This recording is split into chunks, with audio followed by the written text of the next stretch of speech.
Racing isn't easy, but experiencing it is. iRacing puts you in the driver's seat with the industry's leading sim racing game. Drive on laser scan replicas of the greatest racing circuits from around the world. Go head-to-head against other drivers chosen by skill-based matchmaking to ensure competitive racing at every level. Compete across all your favorite series. In officially licensed cars, engineered to deliver the most accurate driving experience possible.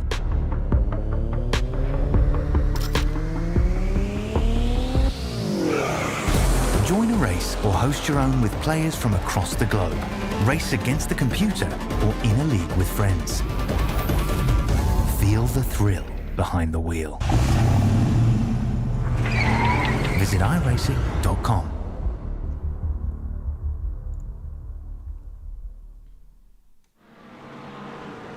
Hello everybody, welcome to SimRacing International and welcome to the Thursday night GT3 Championship and its 11th season here on our channel. We are here for the B-split tonight and round 3 of the championship from the glorious Portimão in Portugal, just outside, well, inside the Algarve region. It's not quite Portuguese weather here tonight though, so myself, Chaz Draycott, and the wonderful Dara Thacker are feeling a bit colder than we expect to be at a racetrack like this. But Dara, we had a good laugh last night with Formula CDM, but this is really the main event of our week, isn't it, this, with all these GT3 cars out there to play? Yeah, it feels a little bit more like the weather we've got this week, isn't it? Out the window in the UK rather than Portugal on the Algarve. But this is going to be a busy old race, isn't it? We saw last week at Daytona how crazy it can get, and I'm sure that this week's going to be absolutely no different. And parts of this circuit you don't really want to be running side by side. Actually, this is going to be key.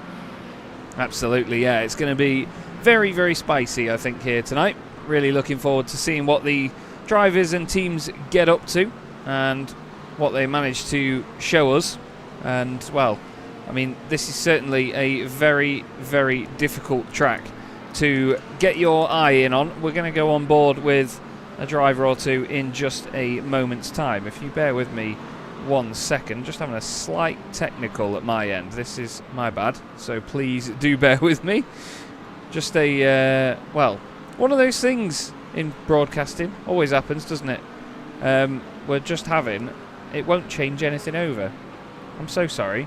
I'm also supposed to be giving Dara a feed right now as well, which is not showing up on his screen for some reason.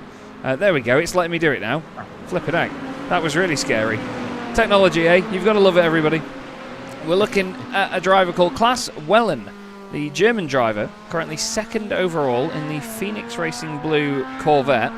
And he's showing us already just the elevation changes around this place, Dara, but it's not too bad when the sun's out because there's a bit of shade and, you know, a bit of harsh light on the place. But when it's like this, it's very gloomy and flat, isn't it? It's hard to pick any details out. Yeah, it is. And for drivers kind of come through, particularly when you're going to have upwards of 50 cars on the grid, when we get into the racing, you know, the not too distant future, we are going to be seeing a lot of the drivers unsighted at many of these corners. So you've got to be oh so careful when making your way through in some of these areas of the circuit. And you think down at turn 1, the track does open up, then towards turn 3, you can't really see the apex of that 3rd corner until you're through the 2nd. It's a very fast section of corners, you can see here. If something's happening at turn 3, you're only seeing it about now when you're getting onto the brakes. So it is going to be a dilemma as you work your way through the track in parts. And you can see that car spinning off at turn 4. We can see many of that. Many spins at turn 7 and 8. Yeah, there's going to be a lot of spinning around there. That is one of the most troublesome corners on the circuit. That hairpin down there is going to be one of the key overtaking opportunities as well. And so is this next right-hander up over the top of the hill. Andrei Muntian has just gone fastest, by the way. The, I believe, Romanian driver in the 115 car goes to the top of the pile. Thomas Weston still running in 2nd place, though. He's having a really, really good change of fortunes for his season, actually. Didn't really set the world alight back at the Sachsenring, from what I remember, but I remember he had a really good drive through the order back at Daytona, didn't he?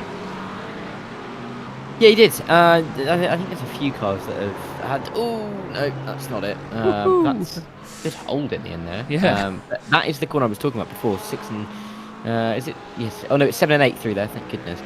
7 and 8 going up the hill. That you really can lose that rear end. It is easy to do, and you get a lot of that unloading of the car. And again, there's Fraser just about losing that rear engine. He's the fastest driving Evo at the moment. Just goes to show this is going to be a really challenging circuit, and we are expecting a little bit of precipitation, aren't we? So that's going to make things even more difficult on the track. Yeah, indeed. We do have the championship standings to be loaded at a later point, but unfortunately at the moment they're not cropped properly at my end, so I do apologise for that. We have a different scaling of them for Paul's A-split broadcast and my B-split broadcast, so we will be sorting that out. But still, we have an interesting amount of drivers sort of, I don't quite know how to word this. Also, another little glitch that we keep seeing is that the backfire effects show up through the entire car. We just saw it then from Dean Sheesby's Corvette. But Dean is a driver that unfortunately attracted a lot of unwanted attention after Daytona. He had 10 license points and a drive-through penalty given to him for the rejoin after the chicane. He unfortunately had lost his spotter and a few other things in his overlays and stuff, but unfortunately that didn't stop him from, well, feeling the wrath of the stewards and the fact that he got all of those license points. So he's going to have a bit of a tough night either way. And it's not even like he's got 2 races tonight, is it, Dara? He can't even sort of make up for it in race 2 if he has a bad result in race 1. Yep, just the 1 hour race for us this evening. It's going to mean the evening goes through that a little bit quicker because we won't have that period in the middle where we are switching over sessions, and it will feel, I think, for a few of the drivers, I mean, it is the same amount of racing, of course, but this does feel like a shorter evening when you get half an hour into this race, which would notionally be the end of the opening race, but all of a sudden you could be 20 seconds behind the lead and you've got to make that up yourself rather than getting a little bit of help from the format. So yeah, a lot to think about for these drivers this evening, and it is interesting when you get that change of format week on week, because you can never feel too secure in how you're going to go about a race like this. And when you often switch week on week, it's often a fortnight between those racing events and the way that we go racing each and every week. So yeah, interesting how the drivers adapt to this, but this is going to be a race, especially in the wet. If you make a mistake early on, you may still be able to recover from because of the characteristics of the circuit. Yeah, I think there's going to be a lot of pinch points tonight over the course of the evening, and I think a few drivers are going to get caught out in the early stages of the race, but like we've seen, because it is such a long race, they get a lot of opportunity to at least earn some time and positions back, I guess. They get a lot of opportunity to make up for any mistakes, and I suppose that's the benefit of a longer race for a lot of these drivers. I know they're very, very excited to give these longer races a go. Some people prefer them, don't they, because of the fact that they don't have to be all out-and-out sprints, you know. Some people are good at looking after the tyres, just looking after the car over the course of an hour. And those people, they shine through in these scenarios, don't they? Yeah, and it's nice, again, because we have that difference. Drivers who are a little bit better at that sprint format, and then a little bit better at the longer format, can kind of get their own benefits over the course of the season as you work your way through a 10-round calendar. Think to note quickly, I've just noticed in that Evo class that you've got Fraser there with a 6/10 advantage, which is almightily big. I mean, considering that the gap between second and 10th is 3.5 tenths. The fact that the gap between first and second is then 6 tenths is absolutely huge. And that's a massive statement for him to put down early on this evening. Yeah, it's... I mean, he's definitely the one to be caught, yeah, considering how close all of the other drivers are behind as well. We have seen it a couple of rounds so far this season that the lead Evo driver gets away quite far, and James Fraser is just ahead of the man that we're looking at now, actually. Simon Clifton in the Mercedes is running in 11th place overall. James Fraser inside the top 10. Second place Evo driver is down in 23rd place, so it's looking like James Fraser's got a lot of real estate between himself and the other cars that he's going to be fighting in class. And we do have Thiago Reiser as well in another wonderful colour scheme. He seems to change colour scheme every single round, the 9PP driver. We both fell in love with him last time at Daytona, and he was very appreciative of our comments. It seems it was all in good fun. But yeah, another great looking race car for the 9PP team, but he's not having quite the result he'll want so far from qualifying, is he? In 20th place in class, as John Treen goes to the top of the times in the Mustang. Well done to John. Jan Ostberg goes second fastest. Thiago Reiser now goes fourth. So the times are suddenly tumbling here, Dara. Yeah, track improving, clearly.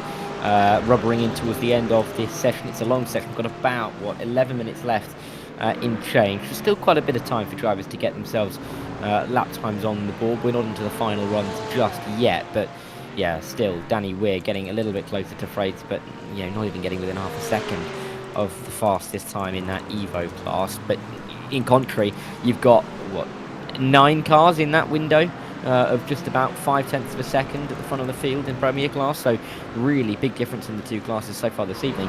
Also interesting to note that in the top 4 of that Premier class, you've got 4 different manufacturers, split by just about a tenth and a half. Yeah, that's one of the best things. I love watching GT racing for that in particular, is that you have to look at the manufacturers involved and see, who's where, what are the favoured cars, who's really performing the best, who's getting the most out of their car as well, which is obviously an important thing to keep track of, because we've seen it before, I think, a few times, especially with the Corvettes, where people say the Corvette is rapid, but you just have to have the right driver in it, you know what I mean? If you've not quite got the right driver in the Corvette that knows exactly how to handle it, it's difficult for them to really get a handle on. And we've seen it struggle in a couple of different events and series and all sorts, but right now Klaas Wellen is doing a good job of it. I'm just waiting to see how long is left because for some reason, there it is, timing tower was up, but the timer at the top was not. I'm having all sorts of technicals tonight. I did update SDK the other day. I think some of the controls have reconfigured. Thank you for pointing that out, Dara. This is why I like working with you. Key detail. Well, I'll be honest with you. I looked at the. I was looking at the SDK timing page, and I realised we had 9 minutes or 12 minutes left. And then I looked at the screen and I went, "Oh, do we? I'm not sure." But yeah, that was just about right. We've got 9 minutes left. There's still time in this session, and the lap times are just about 1 minute 42. So you're looking at, we're going to be doing roughly 3 laps every 5 minutes. So you're looking at then roughly about 37 laps in the race that we'll get to. So it's a longer lap that we'll go to, not quite the 60-70 second laps that you get at places like Brands or Interlagos, but it is going to be an interesting race, especially if and when those lap times come, get even higher when the rain starts to fall. Weston's gone fastest in that Premier class, and he's nearly crept into the 141s now. Yeah, it's really, really impressive actually, the times. They are certainly a tumbling, but it's Weston in the very blank Porsche that is currently the quickest. It's almost like the dealership asked him, what sort of density of sick colour would you like the car? But it is almost like a military colour scheme at the same time, so I can appreciate both. I really like the Dark Wing racing machines. I was looking at these in the practice session earlier on. Michael Rhodes in his McLaren. Where's his next teammate in the order? It's Lewis Hammond, isn't it, in the Aston? Really like their black and purple colour scheme. Not too keen on the wheels, but I think it makes the Aston look quite beefy. It really suits it, doesn't it? Yeah, it does, I think. It's just nice how these drivers go away, put on different liveries on the car, and all of these cars have very different characteristics. You look at the Mercedes just behind; it's a little bit more sleek, but it's not quite a Lamborghini, is it? Coming to the side, and that Aston, it feels a little bit boxy to me. Yeah. I don't know. I just feel like the nose is a bit high. Yeah. And it is narrow, of course. A little bit like a Porsche, but on steroids. Yes. Other performance-enhancing drugs are available. We are we are going to actually have a look at some standings, though. I do actually have championship standings for you all. As you can see, badly cropped because I only get to do this in a tiny, tiny window, but you'll have to forgive me. There you go. We can get rid of it live on air like that. Look, boom, there you are. What white lines. At the moment, it's Robin Aston leading in the Premier Championship from Victor Van Zeist, who's had a great time of things at the moment. Thiago Reiser is in 3rd position after just pure consistency more than anything else. A 6th, a 5th and a 6th, keeping him up there in the standings. 2 second places on the bounce, so for Simon Clifton, he's certainly looking in form at the moment. And after taking that dominating win at the start of the season, Dean Sheasby unfortunately finds himself not quite as in the mix as he would have liked, I'm sure, after that second round at Daytona. He really didn't have the cleanest of times there, but He's got plenty more of a season to sort it out, but we'll look over now at the Evo Championship standings, which again, as you can see, lovely little white line at the top of that there. Let's get rid of that. Why is it not going away? There it is. But yeah, it's close in the Premier standings, but in the Evo, Stuart Rice is having a whale of a time actually. He took the win in the class at the start of the season, back at the Sachsenring, and since then, it's just been, again, consistency. No podium finishes for him, but a double podium for Josh Downing, and then Jan Nage as well, getting a second place and then a really good first place at Daytona. Really helped him out. Christopher Petty was on the podium at the start of the season. Hasn't benefited since then. Looks at this moment though, Dara, I mean, it's still early days in the season, but it's all down to consistency, isn't it, really, between these drivers? It's not necessarily about taking the wins early on. Yeah, and I think the point system of this series does help that consistency get you towards the front of the field. You know, you don't get too much of a winner's bonus right at the front and the top end of the point, so just making sure you get consistent results is always going to be key for you to carry yourself through in a season. And we saw it with Thiago Reiser over in that Premier standings, that he's not even been into the top 4 this season, and yet he's 3rd in the championship, which almost feels like it should be impossible, and yet it isn't, right? So I think these drivers that are able to just put results together, even if they're not necessarily the fastest, and I think we've spoken to Danny Weir before, haven't we, about, you know, he doesn't necessarily have the top end pace, but if he can get himself into good positions to finish the races, then he'll just pick up points naturally, and avoiding those mistakes is critical. I mean, you can qualify as well as you want in the course of a 45-minute session. If you then, you know, somewhat lose your bottle at the start of a race with 30 cars around you, you're not going to score any points. It's not going to matter if you're good at qualifying at all. So you've got to make sure you've got that racecraft and consistency, and this is the kind of championship that rewards that. Yeah, definitely. You've got to be in it to win it at the end of the day, and we've often seen that drivers can sometimes sneak under the radar into a championship lead. I mean, Barry Wenman, he's just been demoted from first position in this qualifying session by John Treen, who still fights for the top spot in that Mustang, but he's gone 4 tenths clear on that previous lap. A lovely time of a 1:41.53 by the Brit. Top 4 at the moment, all British drivers. Simon Clifton, he really wants to hold on to a lead sort of position in the championship. He's 4th at the moment, but he's only 1 point behind Thiago Reiser, so he's not really got a massive amount of work to do over the course of tonight, even just to move up to 3rd. But the thing is, I found it myself as well, that while you focus on the drivers that are around you going into a race meeting, somebody under the radar could have a really good night and suddenly surpass you. It's quite funny how it works sometimes, isn't it? Yeah, it is. And you know, when you're in the earlier stages of the season like we are now, there are a few drivers who may not be in, you know, the front of drivers' minds when thinking about competitors at this stage of the season, but more than enough time for a couple of drivers to emerge as contenders in this championship. So I think there's definitely a lot to say about a couple of drivers who are a little bit further down the order, maybe not on those top 12 graphics just yet, but certainly will have a good couple of results in the next, you know, few weeks and give themselves a boost and a foundation to maybe put a championship charge on. Yeah, 100%. Absolutely.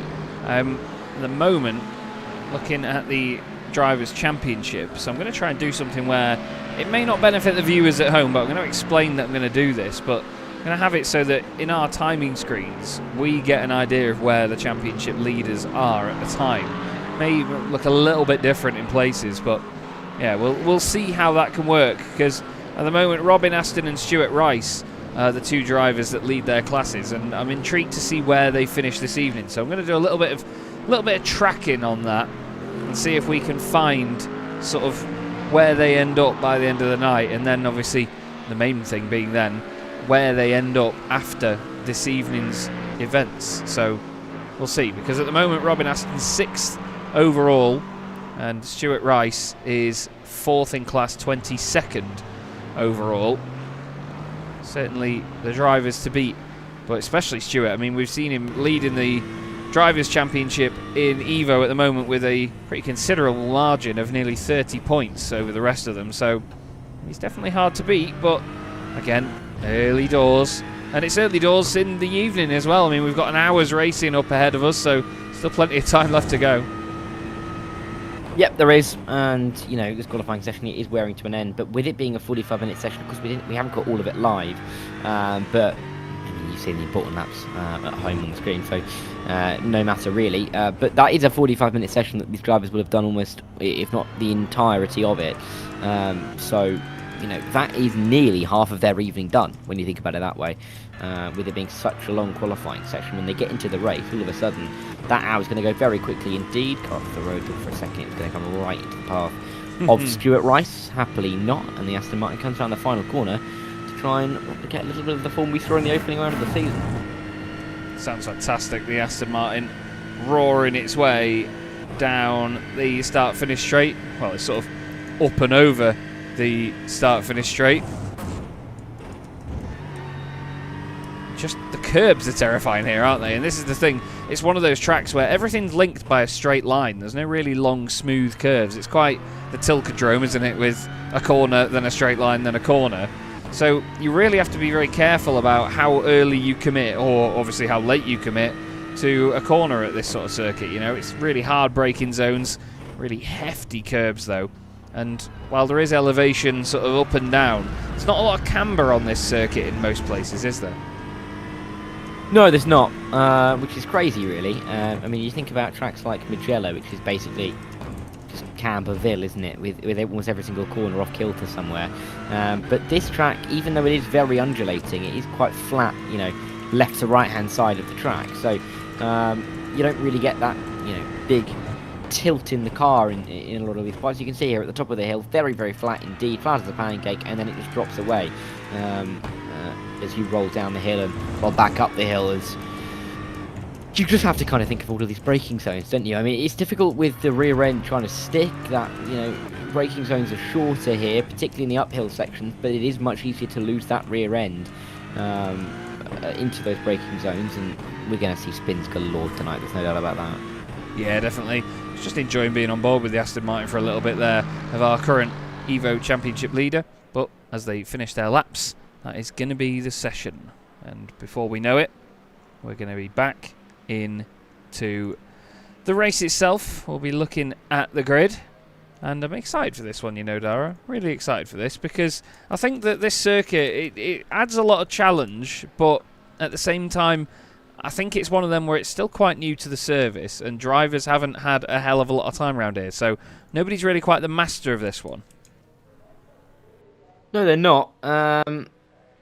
I mean, I think iRacing got a special event here later this year, don't they? Which is going to be interesting, because like you say, it isn't one that's been, overused since its addition to the service. But it is, I think, a good track. I think the perfect track to add a little bit of weather in for the series, because it is so difficult to control the car anyway that it now just becomes a free-for-all.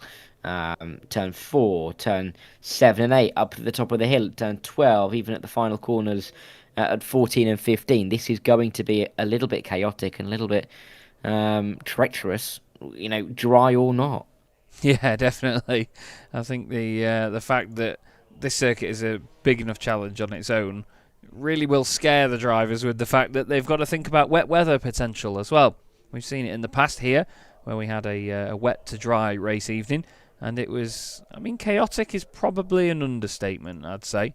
Very, very big understatement for how that one went. I'm happy to say that this time my PC is handling this a lot better than it did the previous time, but touch wood, the rain, if there is any, hint, hint, eyebrow wiggle, it's not going to kill it, because it's been doing alright up to now.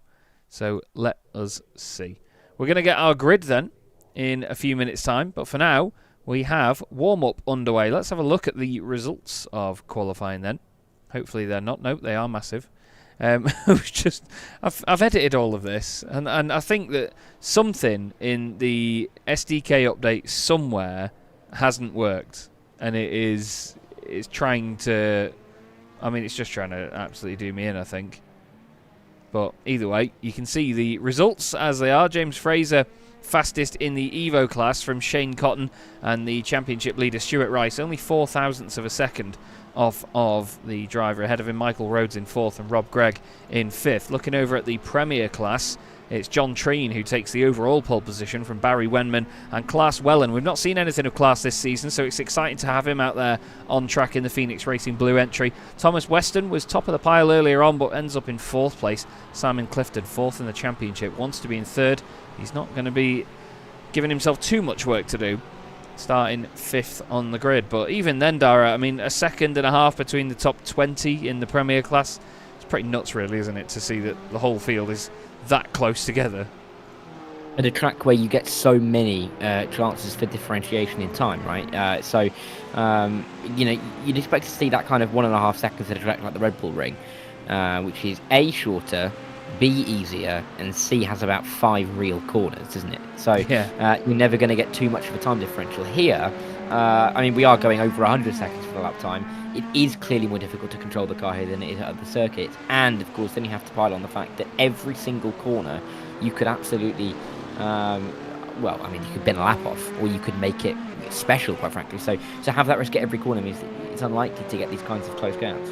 Yeah, absolutely. I just wanted to look a bit further down the order and just see how much the sort of bottom end of each class was separated by. I mean, Rachel Huff 2.9 seconds off. There's 9/10 between her and Dave Collier, but I mean, Dave is 15th and only 2 seconds between him and the fastest driver in class up there. It's absolutely amazing how close all of the field is, and I hope you'll all forgive me for the fact that I have had to go and edit the size of that. Our good mate Paul Walsh is fortunate enough to stream this in 1440p. I do not. I'll fully disclose that. I always stick with 1080p, and yeah, it's unfortunately the main you could difference. cope with it, quite frankly, is what Jazz is saying. Yeah. Deal with it. But I like to adapt the overlays and stuff and make sure it's working. I think we're struggling for things to say tonight, to be honest, if all we're doing is talking about the overlay. But there's a lot of anticipation for this one. I'm really, really hyped up for this. I don't want that to... I hope it doesn't come across like I'm not, because I'm really, really excited for tonight. I think it's going to be an exciting one. And, ooh, sun's coming out a little bit there. That's the Portuguese weather we know and love, but how long's that going to stick around? That's going to be the next question. I'm intrigued to see which of the cars is the one that sort of really dominates in the wet weather tonight, because I think all these cars are so well designed now. The sort of... the limit of GT3 performance is very much being scratched all of the time. But it's usually the bigger cars with more of a spread of the weight over the 4 corners that perform better in the wet conditions. And usually the Mercedes is one of those cars, I'd like to say. I imagine the Aston's quite good in the wet as well. I don't know about the Mustang, to be honest. I think that's probably going to try and kill everybody that drives it. But yeah, I think that some of the bigger cars with the beefier, chunkier bodies are going to be the ones that maybe surprise everybody a bit. The Porsche is just good come rain or shine, though. Although I think in previous or recent seasons anyway, it's become a little bit more tricky to understand, apparently. Apparently. I'll be honest, I couldn't agree or disagree with that. I don't actually know myself. But, I mean, to your point about wet weather cars, you do want a car that's planted. I think why we see a lot of the Porsches down in that Evo class generally, which is, of course, the 4th of our 4 GT3 classes here in SRI. If you're feeling a little bit, or you want to find a little bit of confidence, I should say, you want a car that you feel safe controlling, and that Porsche does give you a nice feeling and quite a comfortable feel, particularly if you're slightly struggling on that power delivery. So I think it's going to be interesting to see how they work in slightly wet conditions. You have to keep Tiago off the screen because he keeps gazing at us, and I'm not sure it's okay. I don't know whether to ring up HR at this point, but yeah, he's going to be hoping for a good result here because, again, his consistency is dragging him up towards the front, but he can't rely on that to keep him in the top 3, realistically. Yeah, I mean, oh God, that was the worst voice break I've had in ages. I don't know really if the drivers can set any expectations because, I mean, we've seen just how close it's been in the first couple of rounds. The field has been so spread out from one round to the next. You know, there's been no sort of, I don't know, there's not been a lot of consistency in terms of performers from race winners to drivers finishing further down. You know, I think it's been quite close throughout. So I'm intrigued to see if anybody really starts to become more of a standout driver to us, because I haven't really noticed that there's been anybody completely throwing it out of the water or, you know, really sort of setting the timing screens alight. That seems miles away now, doesn't it? Why does that seem so far away?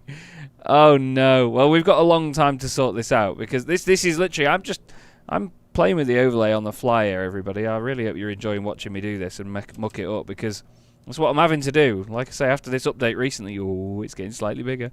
After the update recently, it just completely threw everything out of the water. And yeah, that's how big it should be.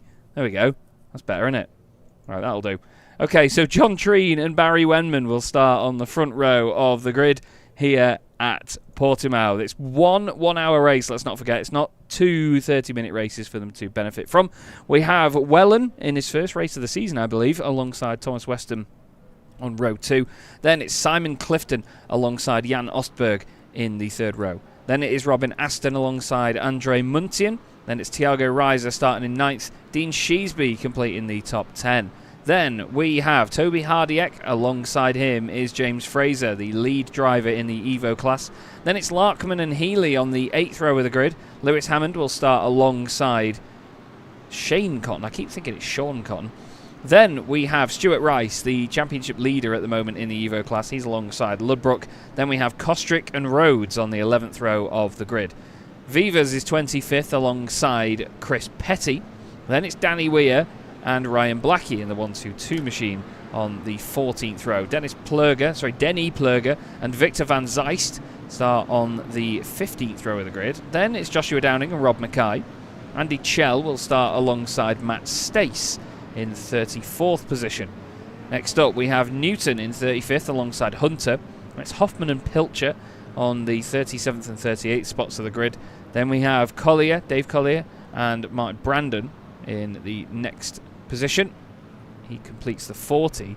Then we have Paul Matthey and Rachel Huff. Looks like Matthey hasn't taken to the grid, and also Andy Chell has jumped into the pit lane, unfortunately. So a couple of drivers not making it all the way around this start lap, but maybe starting from the pit lane, Dara, might be the best way to go about it.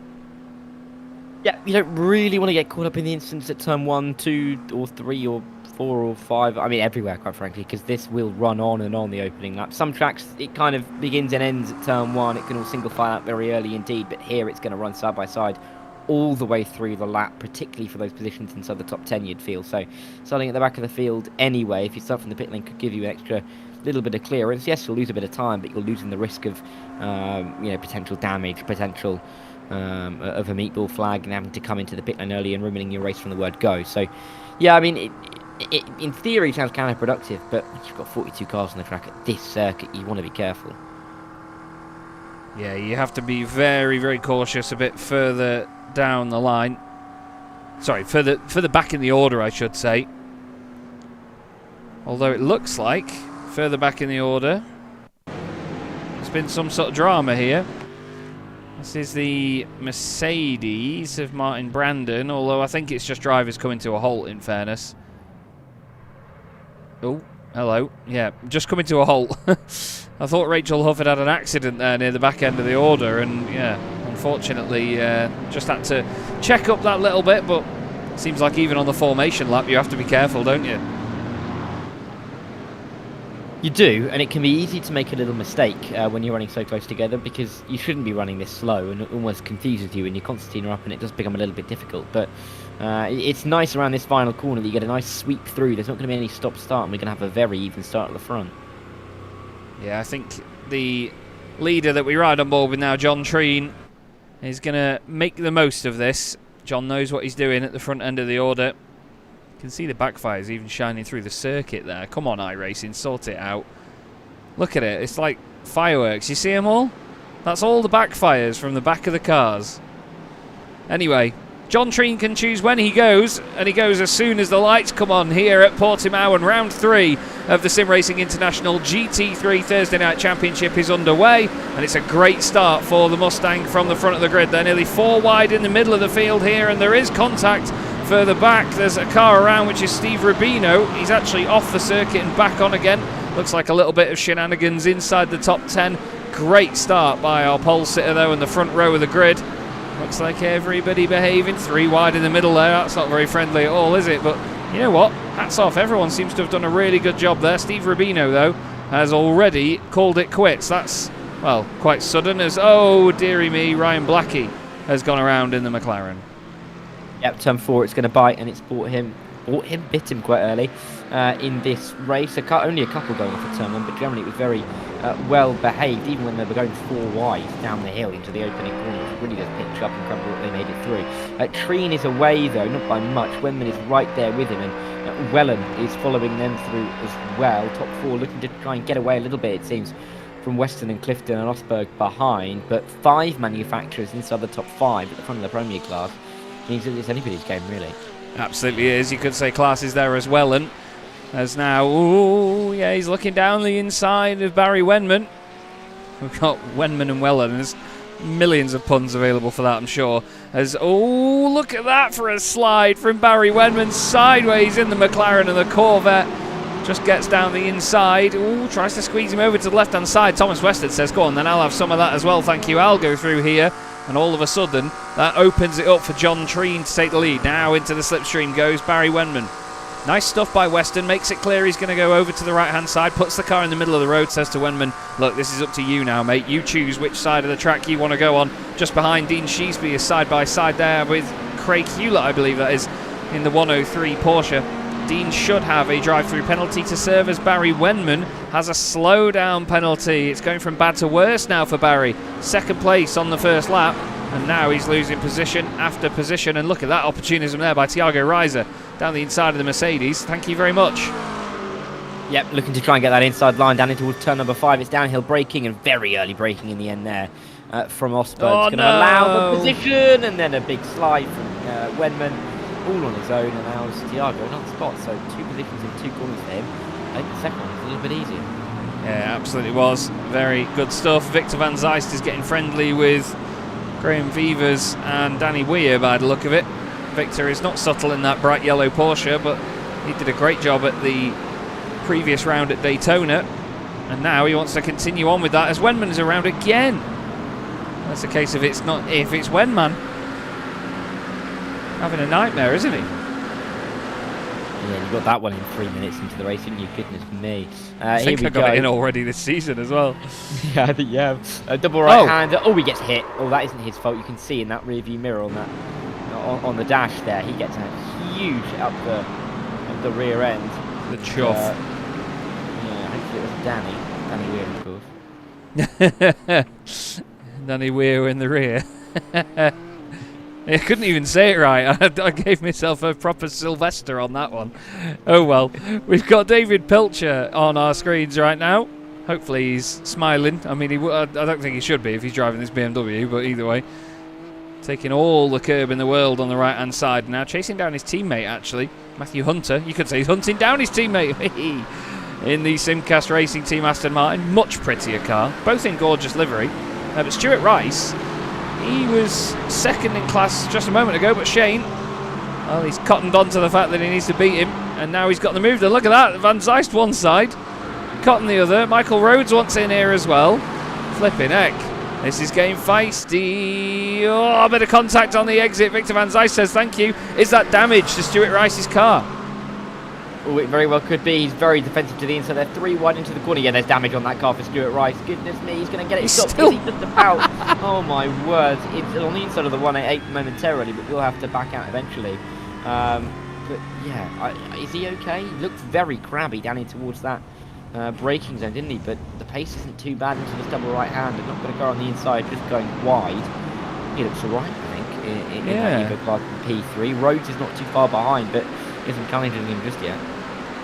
Yeah, it looked like it was very, very bad on the way into the hairpin, like you say. Didn't want to behave itself. We couldn't quite see the steering wheel from that angle, though, so hopefully it's okay. Here's John Treen. He hasn't disappeared just yet, but Klaas Wellen is certainly showing us that he is not one to be overlooked this season. The German in second place right now in his first appearance in season 11 here in the SimRacing International GT3 Championship.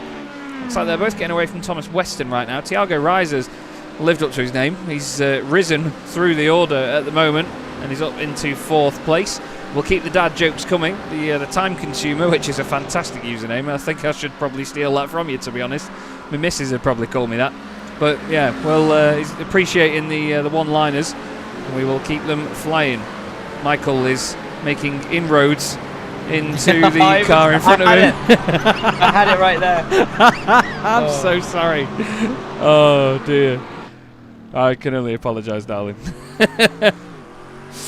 I was just waiting for the opportunity to pop that one in, but steady. Dear. Anyway, I'll find.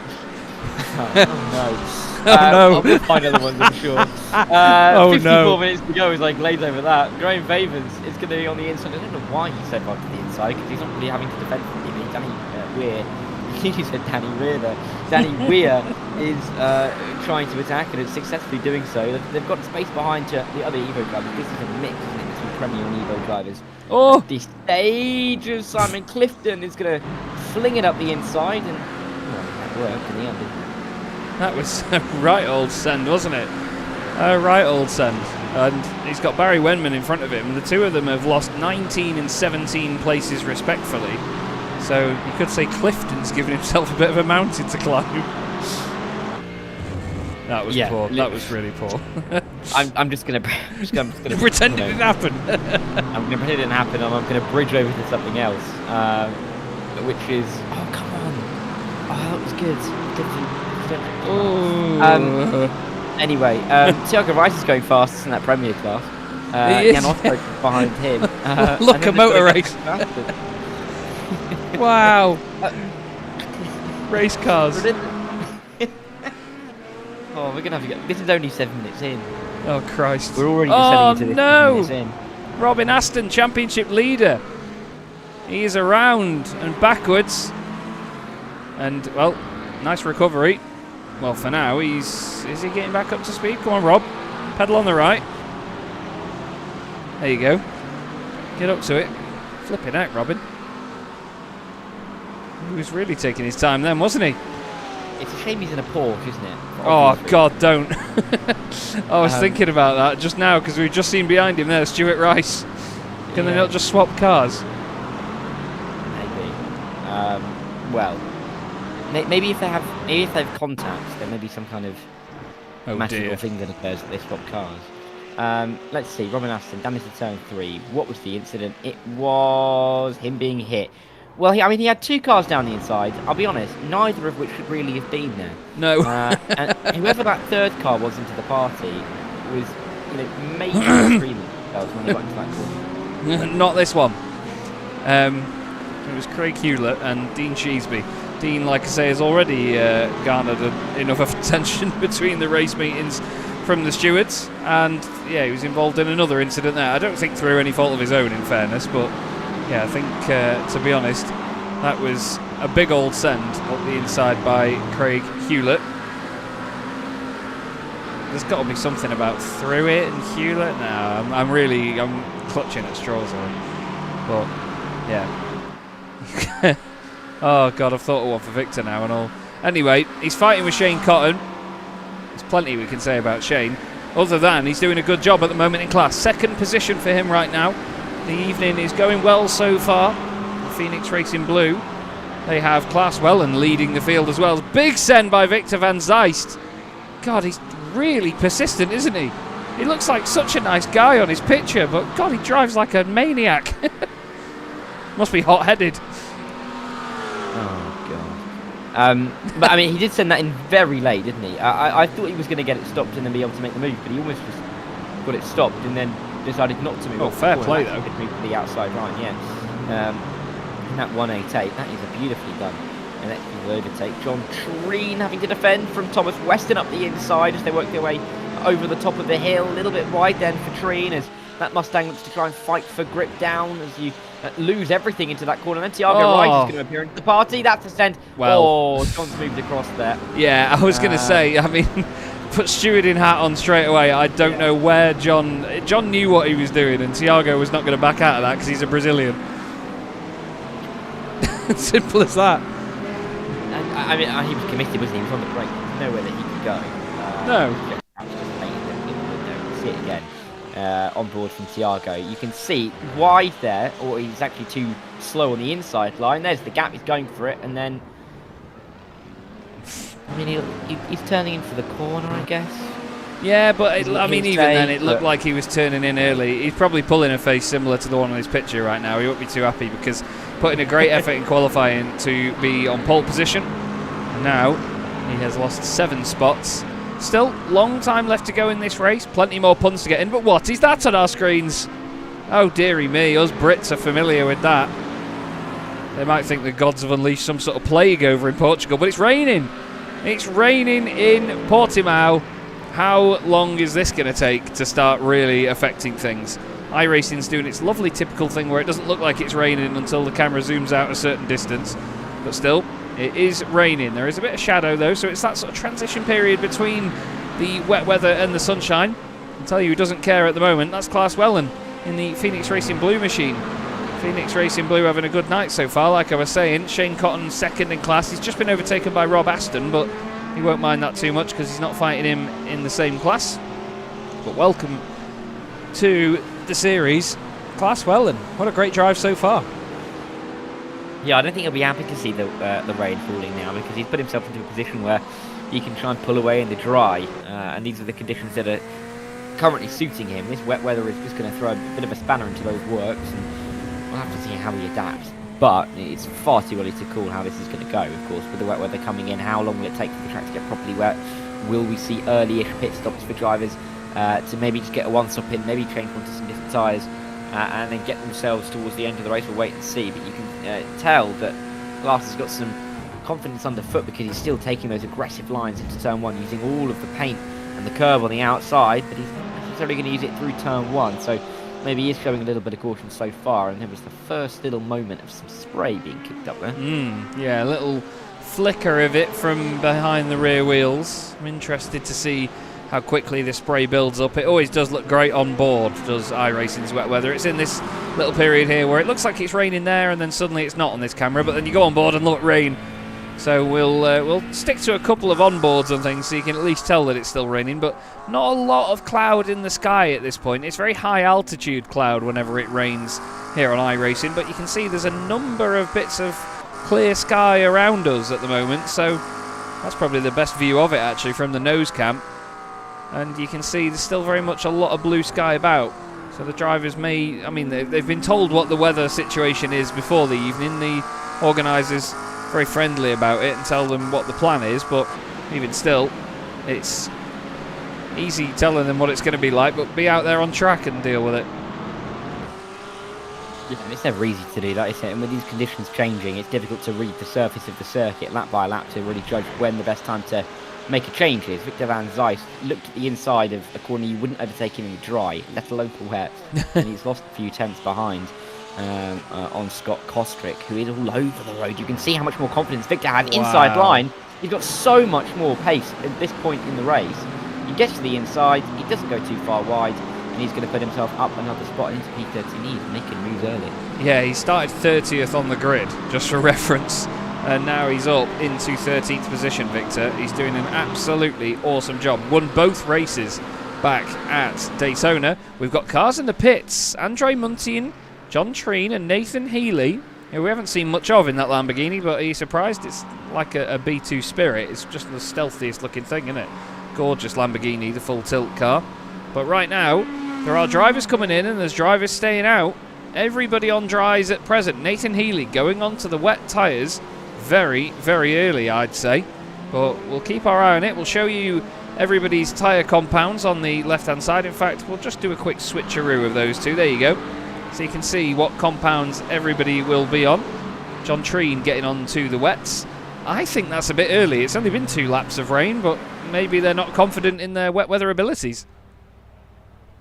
Yeah, and it's interesting because we've seen on iRacing since the introduction of rain a couple of years ago. I still can't believe that was 2 years ago, by the way, that we got rain in iRacing. Is that the tracks don't necessarily get that wet that quickly. We've seen in the past many a time when I think Bathurst is a good example of this. We've had special events in iRacing at Bathurst, and it's got wet, but the teams have stayed on the dry tyre because that's still quicker over the course of a lap. Yeah, you could lose a lot of time in a couple of the more technical sections of the track, which, albeit this is very much technical circuit all the way around, but I wonder if some parts of the circuit will feel a little bit better on the dries, even with wet weather conditions. So it's going to be interesting to watch the time difference. Look at the gap between John Treen and Klaas Wellen for a couple of moments, because it's currently 1:06, but we'll have to wait and see if that gains or loses, or maybe not. See, this Chaz hates what I was saying and took it off the screen. Oh, I'm sorry. No, you're all good, you're all good. But it'll be interesting to see whether he can gain or lose. But clearly, he didn't come in too early because everyone else is coming in now. Yeah, indeed. What that means is we should go on board with, where is it? John Treen. I mean, to be fair, you'd expect the Mustang to go well in these sorts of conditions because, I mean, it is modelled around a cross-channel ferry, isn't it, to be honest? It's quite the large thing. It's surprising to see a Kame logo on the side of it and not P&O, to be honest, with the size of that thing. Barry Wendman has continued on. Shane Cotton is hoping to soak up all of the moisture on the track by the look of it. And Stuart Rice, ironically, as well, is going out there as well. It's clearly not warm water, is it? No. He's growing into these conditions, you could say. At the moment in P3. He's waiting for it to dry out.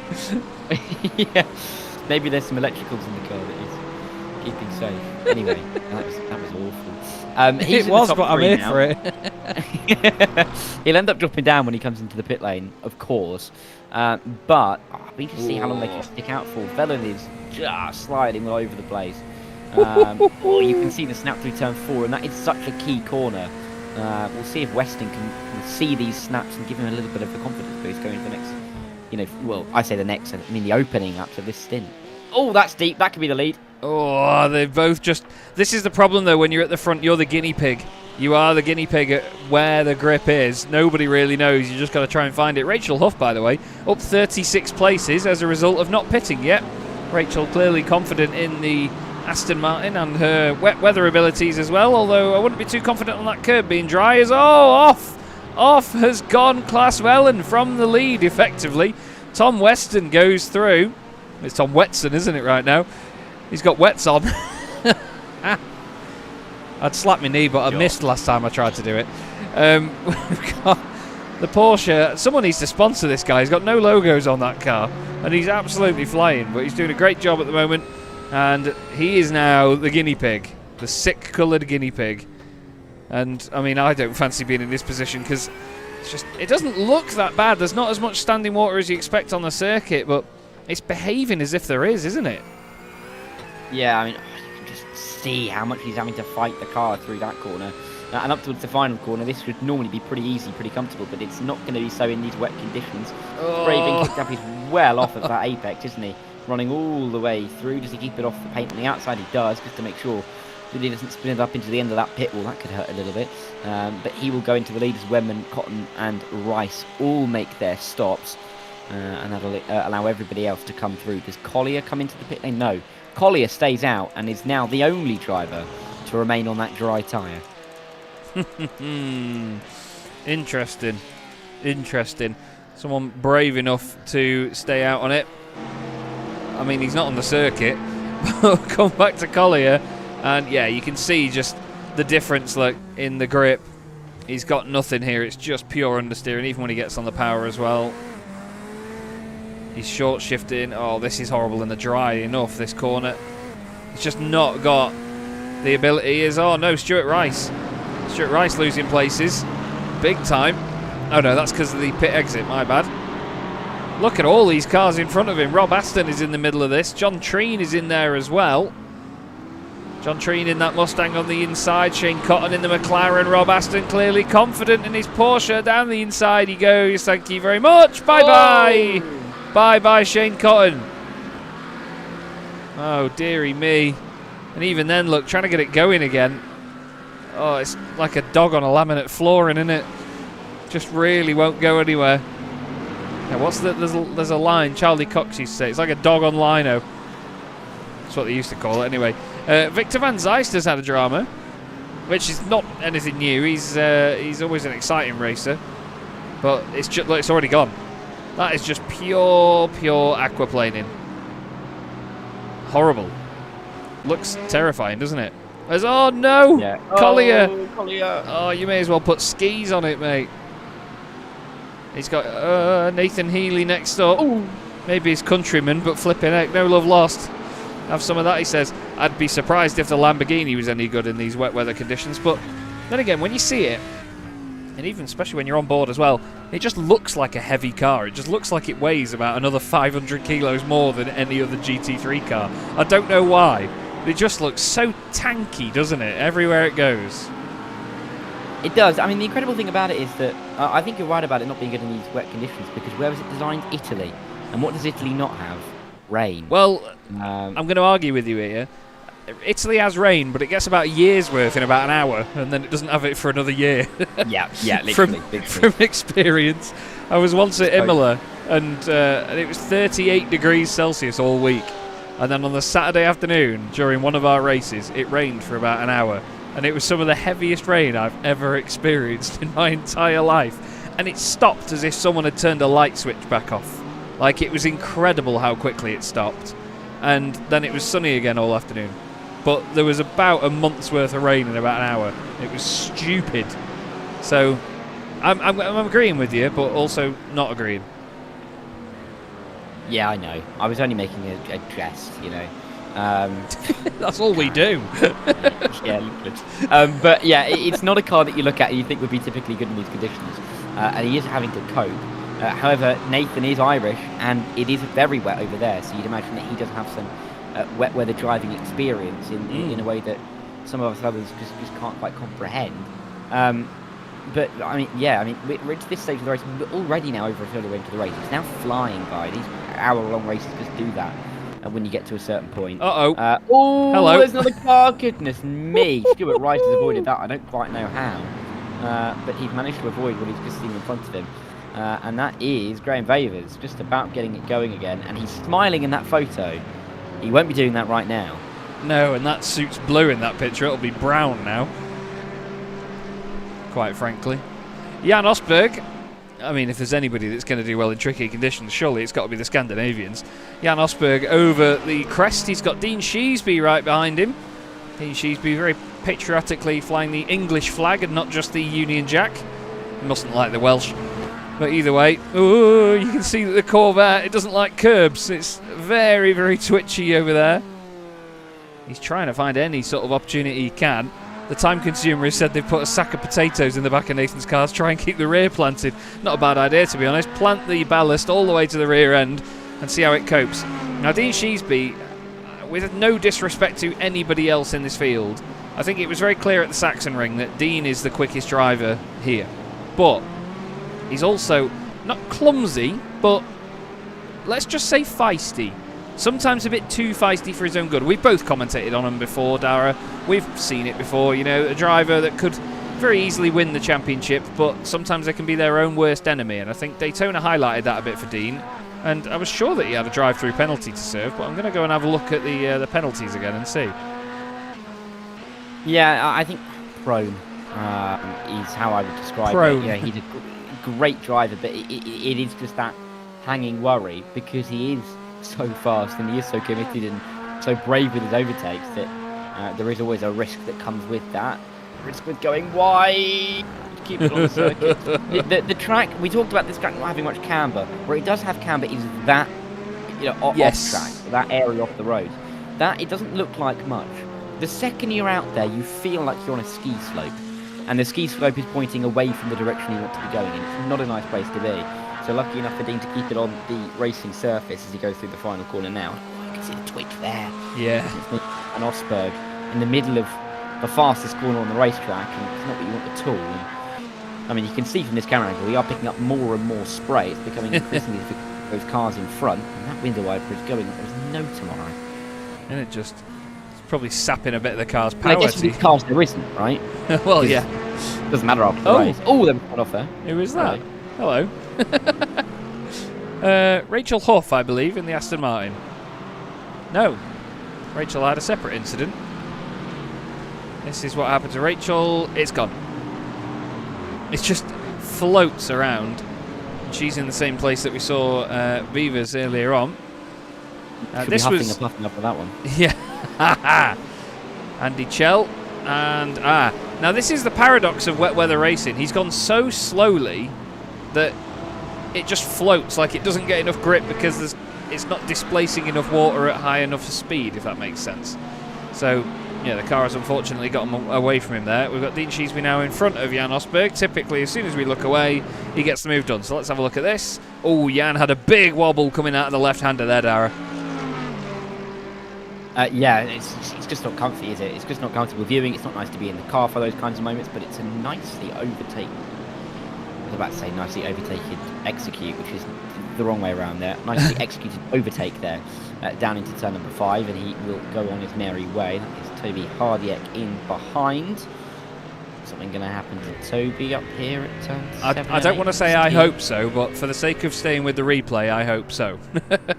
Gone. See, it's gone. Rear end, yeah, gone. He tries to hold it, he catches it twice, and a third time, and then it goes. Oh, mate. Oh, that's a comedy in about 8 parts, isn't it? Yeah, that's the thing with the Mercedes, you know. There's a bit of backwards physics with the likes of the Mercedes. You expect the mid-engined cars to be the ones that are the most tricky because they've got all that pendulum-like weight at the rear, and you know, the rear axle just wants to carry more momentum than the front. But in the Mercedes, it's often the other way around, you know. They have to have it set up so aggressively to get that big lump of an engine flung around the corner at the front end that it can so easily over-rotate, and it's just so unbalanced. Looks like Weston's having a bit of a struggle here, actually, and Klaas Velen is starting to catch up tenfold. He was 1.6 seconds behind him halfway round the previous lap. I was just going to start talking about how Weston was getting away, but now Velen, well, he's Velen with a chance. That was class, that one. Ah, yes. Was turn 5. I like working with you.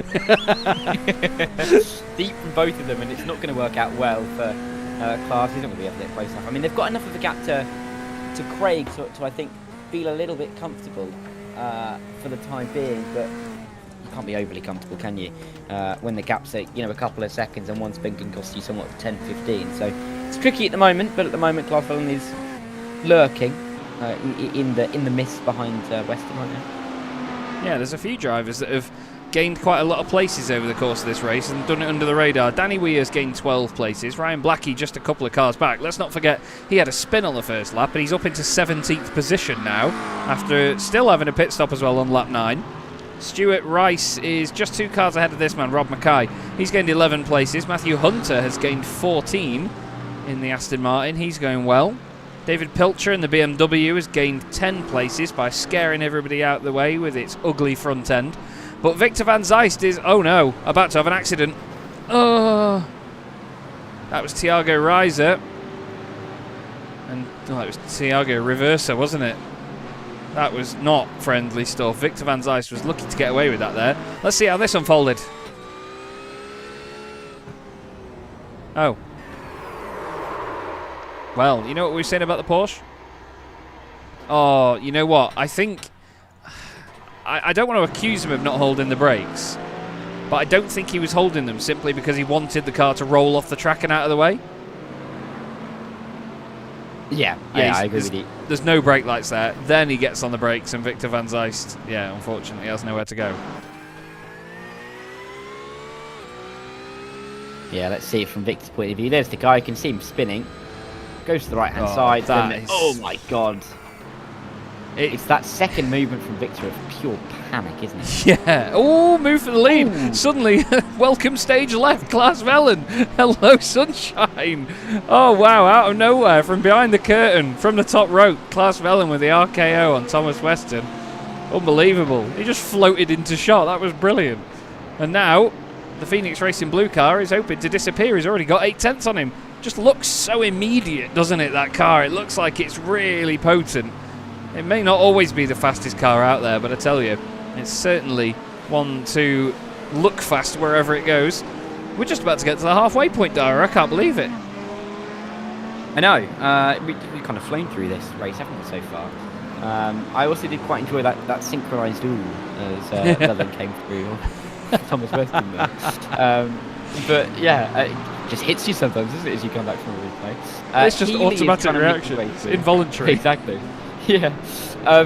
Treen is just behind Healy, who we're looking at now, and of course he was right towards the front of the field earlier on. He's going to be trying to work his way back through, and there is a bit of a clump of cars up in front of him. Not all of them Premier drivers, a couple of them Evo. I wonder if you could just for me, Chaz, just chuck up the overall standings of the race. Thank you so much. On the left-hand side there, you can see John is behind Fraser. Actually, no, it is just, that's my mistake. It is just, apart from Fraser, some Premier drivers. You look further back, the likes of Weir, Rhodes, Blackie. There's a big mix there, but you do get some of those points on the circuit.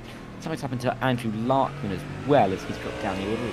Tree next to the move, but when you've still got over 30, towards 40 cars on the circuit, it's always going to be exciting, and you're always going to have about 5 things going on at once.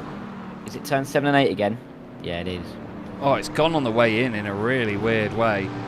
And let alone he's got the mid-engine sort of balance of it, but that mullet mustn't be doing much for the weight balance either, to be fair.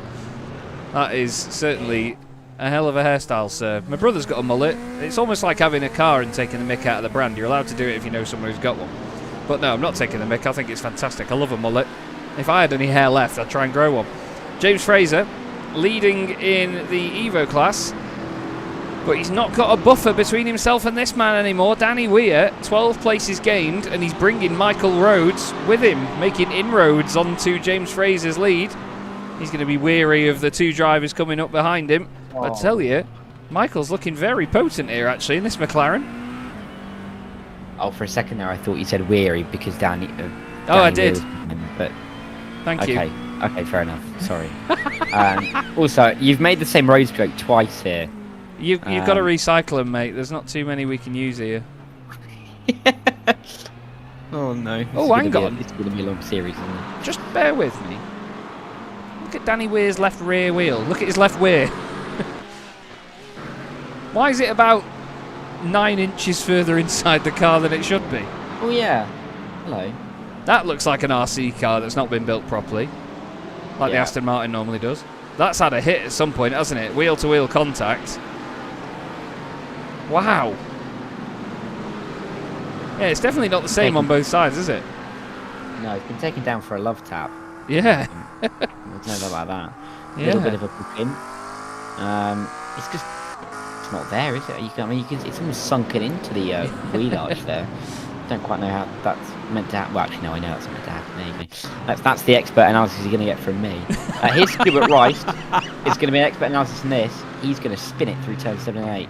Oh no! Would you look at that? Oh, true expertise. It's like we've seen it before. It's like we've seen it already. Yeah, that corner is actually becoming one of the main sort of nightmare corners of the circuit, isn't it?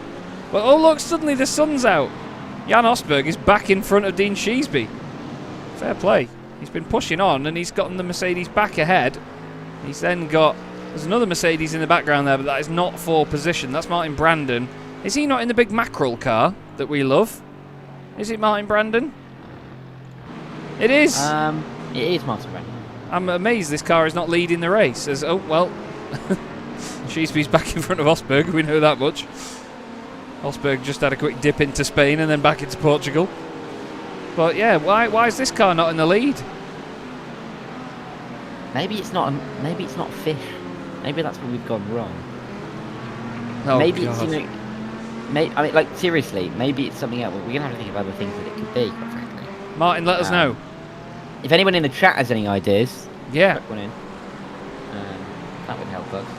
Wait, hang on. We can do this thing. We did this once to a driver, and we said, Martin, if you're listening to the broadcast while you're driving, flash your headlights. we actually did that once to take the mick out of a driver, and they were actually listening.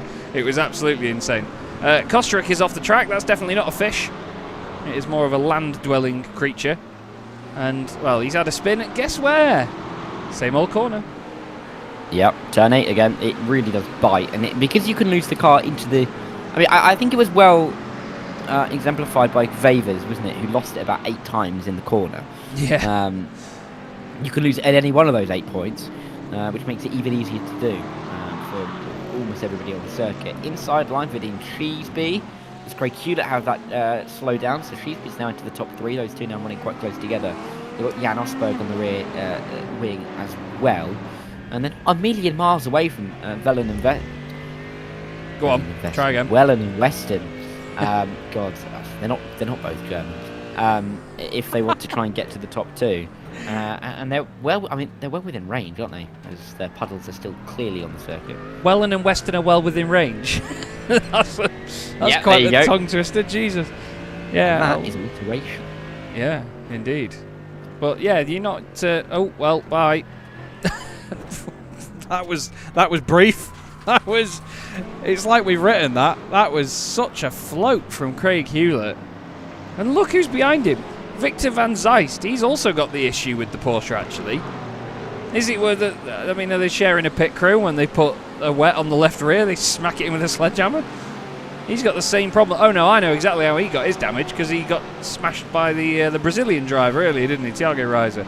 That's where he got his from. I assume Danny Weir has had a similar set of circumstances. But, yeah, that's definitely not factory new, is it? For you Counter-Strike fans out there. It's not. And I'm not a Counter-Strike fan, but I think I get what you're talking about. It doesn't look new.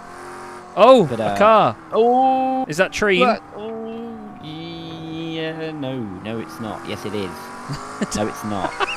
Is it? Yes, it is. Yes, it was. Healy for a second there. Oh, because Healy and Blackie are going side by side at the top of the hill at turn 10 and 11. That's sorry. There's Healy. No, it's okay. Healy going slowly, losing out now to Blackie and maybe towards Cosbrick as well. I'm not too sure what happened between those two, but it was just a bit of a mess for turn 8 this time, though. Yeah, I think Healy had to slam on and avoid Treen, and I think he did actually clip him. Whoa, hello. How is your Lamborghini doing today? Flipping heck, it really wanted to break away there. He's got the McLaren crew around him. He's got Rhodes and Blackie ahead of him. Blackie trying to overtake the Porsche of Danny Weir, and then James Fraser in another Porsche ahead of that, actually. Quite the battle going on. The race lead battle is closing up again as well. They're now within a second of each other once more. Wellen and Weston are not separating at all. Dean Sheesby, though, he's the fastest man on track right now. 156.3 last time round. Nobody else is in the 156s on the entire circuit. Yep. And that's the kind of pace you want to be setting at the moment in this race. But when you're setting that kind of pace, you're looking at only, 12, 13 laps of this race to go. And all of a sudden, those laps can tick by very quickly indeed. So you have to keep focused in these next few laps and try and make moves where you can. Dean Sheesby is doing his best to try and catch up to the top two, and he's doing a good job. That gap was about 6 seconds. It stands at 3.8, and he can now see those two in front of him, can't he? Yeah, he's absolutely flying.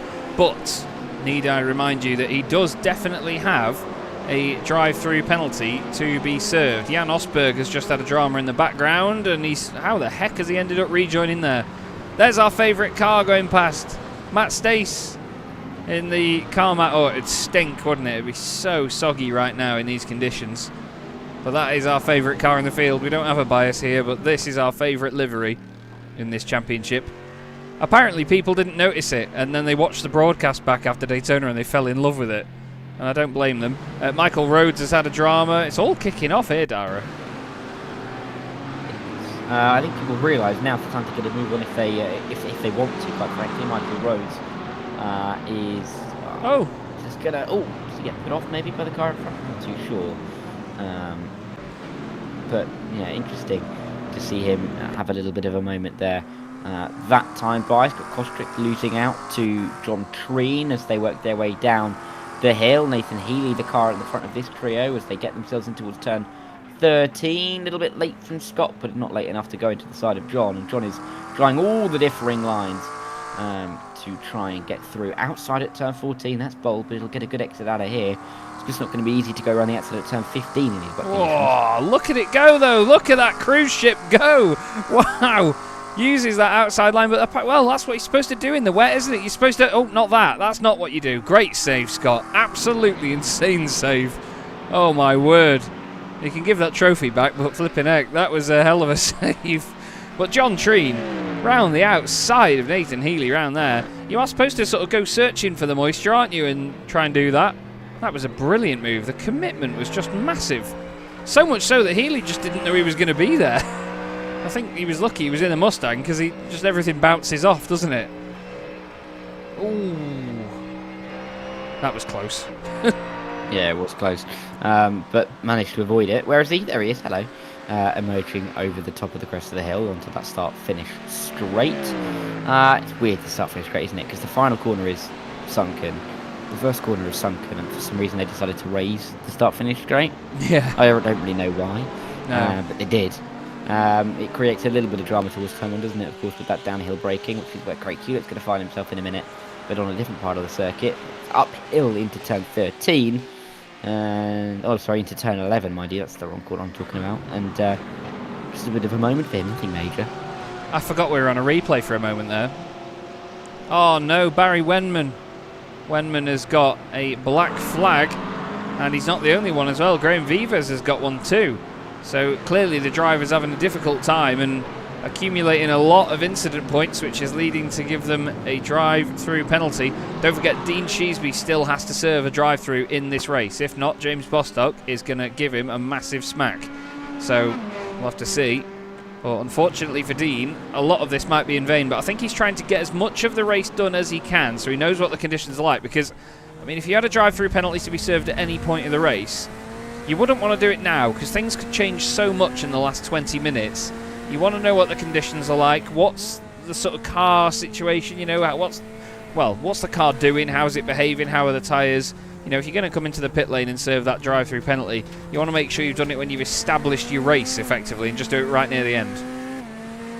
Yeah, you do. You don't really want to jump the gun too early and make sure that, or go a little bit too soon and then, excuse me, have a little bit too much either to do at the end of the race or too much to almost try and hold on to, and you maybe use a little bit more of the tyre and you're going to struggle a bit more towards the end of the race. You've got to be careful with how you play it. You can't go too soon and with 18 minutes still to go. It's not an insignificant amount of time. Yes, it will only be about 10 laps at this current pace. However, it will be 10 laps of really quite treacherous racing, as we've seen all race long. Grant Miller fighting away down in towards turn 1 with Andrew Larkin to the outside line. Miller to the inside line. The two Scotsmen bouncing their way through turn 2 with their ascent to the inside. Not by the mullet man, stays in behind, and he will just sit back and stroke his hair for a minute. He absolutely will. Great train of them actually coming up over the crest there, and right at the back of this is David Pilcher in the BMW, and he's got a front row seat. He's got the Porsche of Joshua Downing, then Simon Clifton's Mercedes, then Larkman's McLaren, then Matthew Hunter in the Aston Martin. Oh, that's not stopping. Excuse me, Josh. Don't think David's put his glasses on for that one. That was a big old slide, that, but it just shows you how easily done it is. The car just did not respond at all. He tried to slow down at what seemed to be a reasonable point, and it just floated as if it had skis on it. Yeah, it went into the corner and just did not stop at all.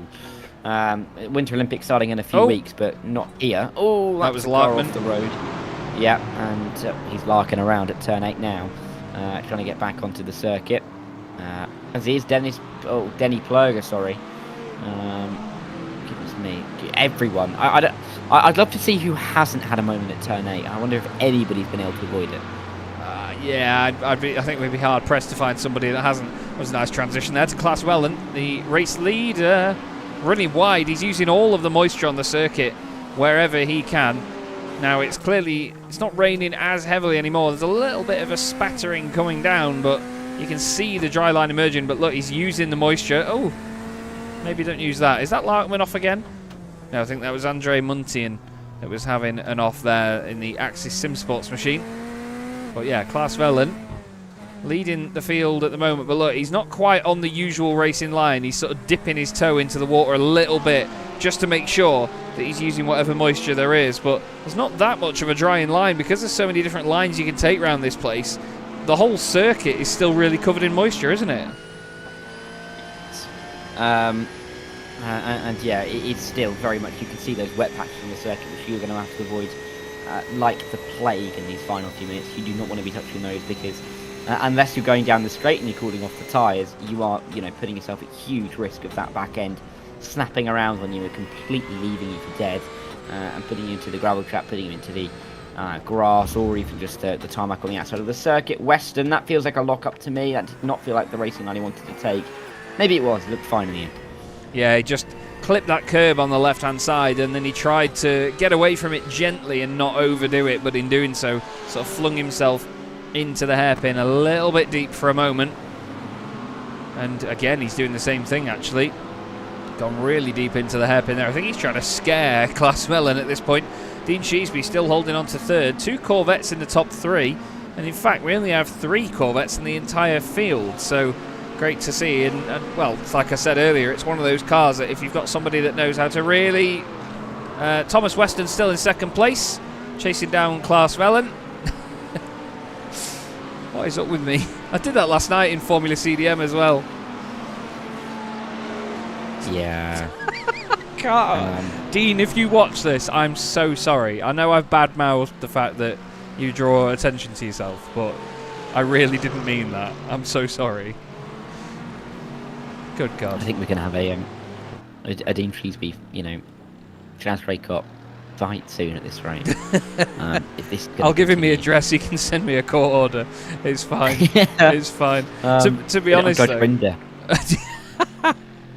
Yeah, it'll happen before long, to be honest with you. Oh no! Aston around. That is Rachel Huff off the road. Rachel's off and in the gravel, but luckily iRacing's gravel does nothing, so you can get going again. But yeah, that was not good. Not a... Rachel's Hoff? Can we use that one? Is that too far? Maybe. I'll have to make my mind up on that. To be fair, I think for the next round for that one, actually, I think I'll have a drive-through penalty, not Dean, for that, to be honest with you. Thomas Weston back in the pit lane. Now, he pitted on lap 9 originally.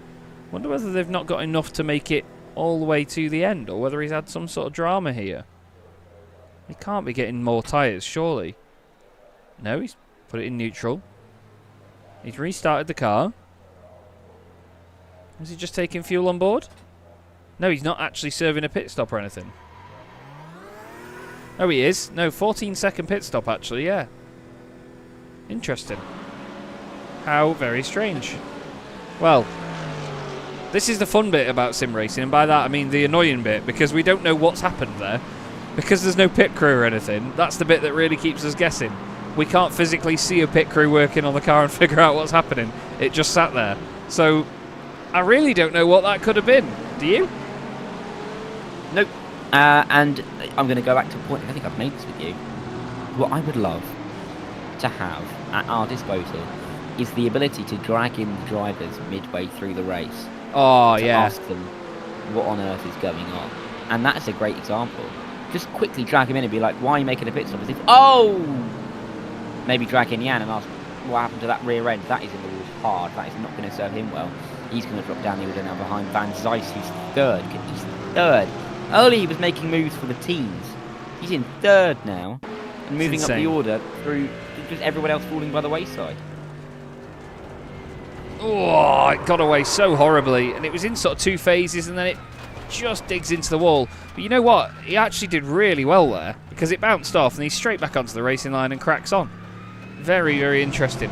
Shrewsbury files the first ever protest against the broadcaster. To be fair, actually, I'm not going to mention any names, but I learned that previously a broadcaster was protested by a driver because of observations made by said broadcaster actually about their driving.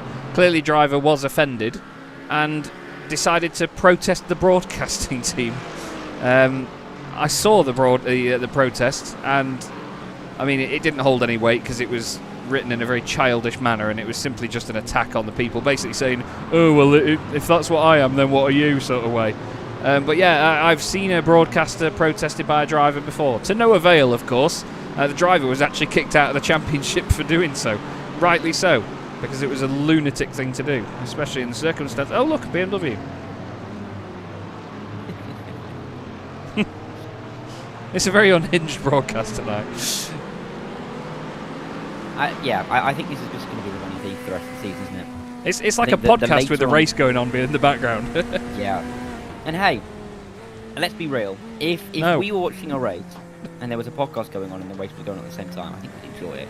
Not to say that anyone's enjoying us rattling on. However, I'm having fun. And to me, Chaz, that's what matters. Absolutely, mate. Absolutely. Well, Glass Wellens having fun as well. No, carry on. He is. On that note, though, I actually did, for one episode with a good friend of mine, Jack Oliphant, we actually started a podcast for a while where we got the guest on iRacing and we drove around together on iRacing while doing the podcast and got the guest to, because Jack and I both commentate, of course, and we got the guest to commentate on our own race in iRacing as part of the podcast. And we had Michael Crease on as our first guest from the British Touring Car Championship, and it was one of the funniest things we've ever recorded. It did see the light of day, but only briefly, and unfortunately there was no further episodes, but I would love to do a sim racing based podcast where we just watch a race. I mean, I actually, to plug myself very shamelessly here, I do this a lot, But on my own YouTube channel for a while, I did a series with my old brand name was called Chaslington. It was based on a username that my friend in high school, Matt, gave me. And I used to do a series called Chaslington Watches, and I used to literally just start streaming at a certain time in the evening and just go on iRacing and just pick a race to watch. It was very often bottom split MX-5s, and it was hilarious because you never knew what was going to happen. It was brilliant. And it just became a thing. Yeah, I mean, sorry. It's nice when you get those kind of just random little races that you just jump in on. Yeah. Remember, I think there was something called Friday Night Primetime on Racebot a couple of years ago. Yes. That I was on. And it was just the most ridiculous 15-minute races that seemed to have absolutely no purpose on a Friday night. It was great fun. Yeah. And also, as a shameless plug, if you're going to shamelessly plug yourself, when I was out in Saudi Arabia at the Esports World Cup a couple of years ago, we had James Baldwin in the studio. Oh, and, he was brought in, and I was told as he walked in, you're going to watch a race and do an interview with him at the same time. Right. And there was me, James Baldwin, and the host, who knew very little about sim racing, but I was kind of teaching him over the course of the week. And we George sat Morgan. there. No, it was. I'm sorry, that was a completely unintended dig at George. Sorry. No, he was a different broadcast. It was it was a League of Legends guy. He was fantastic. But we were sat there, and it was a GT3 race at Jeddah. Nothing happened in that race. Are you surprised? At all. No, not at all. But we kept trying to draw into like, oh, it's Rob Mackay. Okay, it's fine. We were sat there trying to link in what we were watching on our screens, and it was just we couldn't. It was boring. We just had to come up with different things to talk about for about 15 minutes. It's what we're doing now. Yeah, literally. And long story short, he took my job last year at the World Cup. So I guess I gave him the work experience to steal my job. But that's fine. Oh, I don't. I don't like that. Ooh. I thought Andy Chell had a big moment there, but it seems like he hadn't. No, that's that's one of the worst things. You often see it in TV programs where like suddenly a new character appears, and it's like, oh, they're going to train this character up, so they're going to replace them. And that's unfortunate that. But yeah, League of Legends is a difficult thing to commentate on. I've watched a bit of that as well. Flipping out. I'm glad that I commentate on motorsport. Jesus. But I suppose it's like Counter-Strike commentary. If you know what you're looking at, you know what to talk about. It's like that in motorsport. I know what I'm looking at, don't know how to talk about it. Klaas Wellen leading this race. It's a Corvette 1-2. Dean Sheesby, second place. Great drive by Dean. 6.5 minutes left to go. I have to give a word, though, to Victor van Zijst. Third place at the moment. 27 places gained in this race. In these conditions, with all the drama that he's had going on. It's been an incredible performance.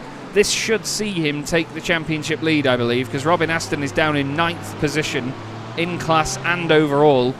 So I'd imagine that Victor will have the championship lead after this here at Portimão, and what a way to get it, because, I mean, he's deserved it, hasn't he? Oh, no. Oh, no. You need to stop. You need to stop. He needs to stop rolling forward. Go. Good use of the relative, that. So Victor van Zijst has gained 28 places and is now in second position. Goodness me. He's going to be pleased, isn't he? I think. I'd imagine.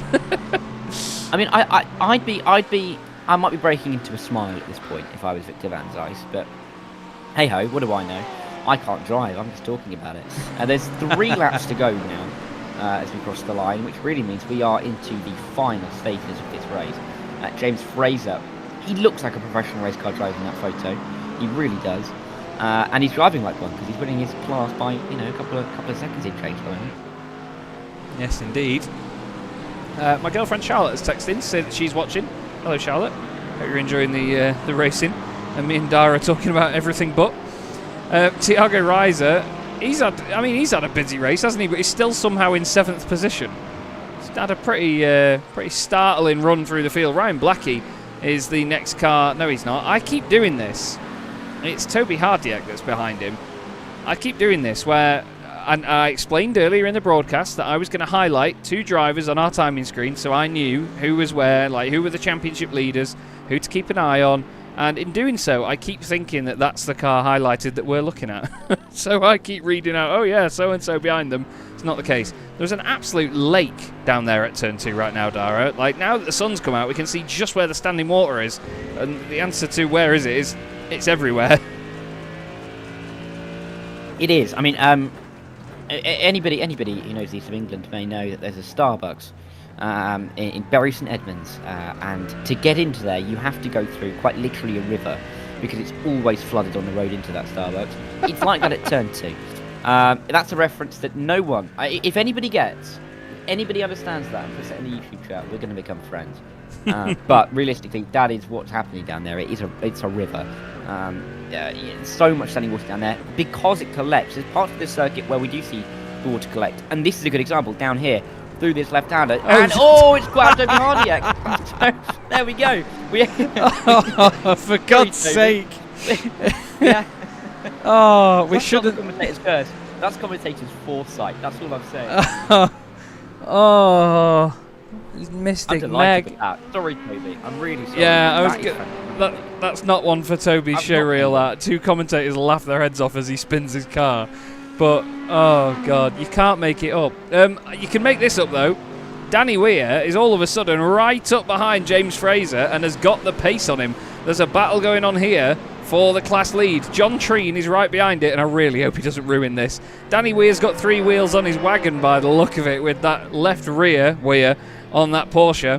But look at the amount of water on the hairpins. It's a miracle that they can get any power down at all, especially in this boat. Yeah, well, literally. I mean, there's only now 2 laps to go. That's Spain. That's not the right line, yeah. That's not where you're meant to be going, John. But I mean, it worked out in the end. It was too much time. I guess he's not really fighting for much, but with himself being 8 seconds behind Blackie in P10. He can't see a thing. There's a couple of rear lights, but that's just about it. Is the two oh no! Don't do it. The lead in the Evo class, copying the 2 of them. Danny Weir to the inside, Fraser on the outside. Fraser hooking it. Ooh, and then Danny gives him a bit of a touch out of the way. He's got a black flag. Danny's got a black flag as a result, and now he's... Oh, you don't need to defend that hard, sir. Danny started moving over to the left, and I don't know why he did it. James was always going to have to come over to the right, and unfortunately, I think Danny's done that to himself, in all honesty. He might lose it here on the water as well. Oh, it's sketchy stuff, but it's such a shame. He just didn't need to do it. Yeah, let's see it again. Down towards turn number 1. Just keeps coming left. Difficult to break. Yeah, I mean, yeah, it's just a little bit of contact, and then he's down very, very tight to turn 1. Then he can't really avoid the contact that happens on the exit as Fraser tries to come around the outside. And yeah, it was always going to happen halfway down the straight, wasn't it? Really. We knew this was always going to happen as well. Dean Sheesby through the pit lane to serve his drive-through penalty. He didn't ignore the stewards, but you know what that means, don't you, Dara? What? Victor Van Zijs leads this race. Oh my gosh, yes, of course. Sorry. with 3 wheels on his Porsche, started 30th on the grid, in the wet. Victor Van Zijs leads this race. Absolutely amazing. He took 2 race victories at Daytona after finishing, well, I think he finished quite far down, did he not, at Sachsenring to start the season. And, yeah, 10th actually at Sachsenring. 2 race victories since then, and he's now leading the race from 30th on the grid. That is amazing. Absolutely amazing. And he's only got half a lap to bring it home as well. I mean, this has been it's silly, really, isn't it, when you think about it? I mean, he let's be fair, he's gained half of those positions because the others have quite literally fallen by the wayside. You know, not necessarily having to pull off some overtakes, but he's made those overtakes when he's needed to. Yeah. And he's put himself into this position to be able to gain through others' misfortune, and to put himself into a spot where, you know, he's going to be winning once again, and put himself right at the front of the championship talking points going into next week, when we roll into Miami, which is going to feel very different to here at Interlagos, here at Portimão. It'll feel different to that place and all. Yeah, he's going to be the happiest man on the circuit. Hey, they'll speak the same language. Yeah, true. Very true. So I'm not that far off. Not far, Dara. Not far. Proud of you. Just an ocean. Well, I can't believe I'm saying this. Round the final corner, Victor van Zijst takes the win at Portimão in the SimRacing International GT3 Championship. What a drive, sir. Very well done indeed. Hang on, is the race even over?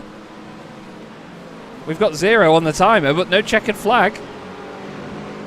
Have we got an hour plus? No. No, even more, I can't believe I'm saying it. Now I sound like an idiot. Look at this. Sheesby side by side with Jan Osberg. Oh, that's deep. That's deep. He's going to hit the bag of potatoes in the back of the Lamborghini. Oh, never mind. There's no bag of potatoes in the back of that anymore. There's nothing. Look at that. The potatoes have fallen out. Sheesby down the inside. Oh, my goodness me. Great awareness there from Nathan Healy in the Lamborghini. But has Victor van Zijst not won the race, then I take it? Well, we hit zeros. He's not going fast, is he? No, he's backed off there. Is he back? No, he's still going flat out. out. On? We're an hour and 1 minute and 18 seconds into the race. Yeah, I've double checked back, and we hit oh, zero for well God's sake! Finished. Guess who's had an incident? No, I think. Oh, are they just messing around now because they think the race is over? A couple of drivers. Uh-oh. Car park. No, they're not. They're genuinely... The race is still on. So lost. Victor van Zijst is still cracking on. Does it? I mean, there's 3 drivers now. Oh, Stuart Rice has got a black flag. Championship leader in the Evo class has got a black flag. Danny Weir has still got his and has to serve it. Victor van Zijst is now coming around the final couple of corners, I think, to win the race. We never know. There might be another hour yet. We'll have to wait and see. But the Porsche rounds the final corner. We'll see if he flashes his lights or does something, because normally the drivers show off. For the second time tonight, considering there's only one race, which makes that very strange, Victor van Zijst wins at Portimão. He does it. He flashes the lights. There we go. Victor van Zijst takes the win. Klaas Vellen on his first race of the season. Very well in, son. Oh, whoa, massive accident. Huge accident in the background.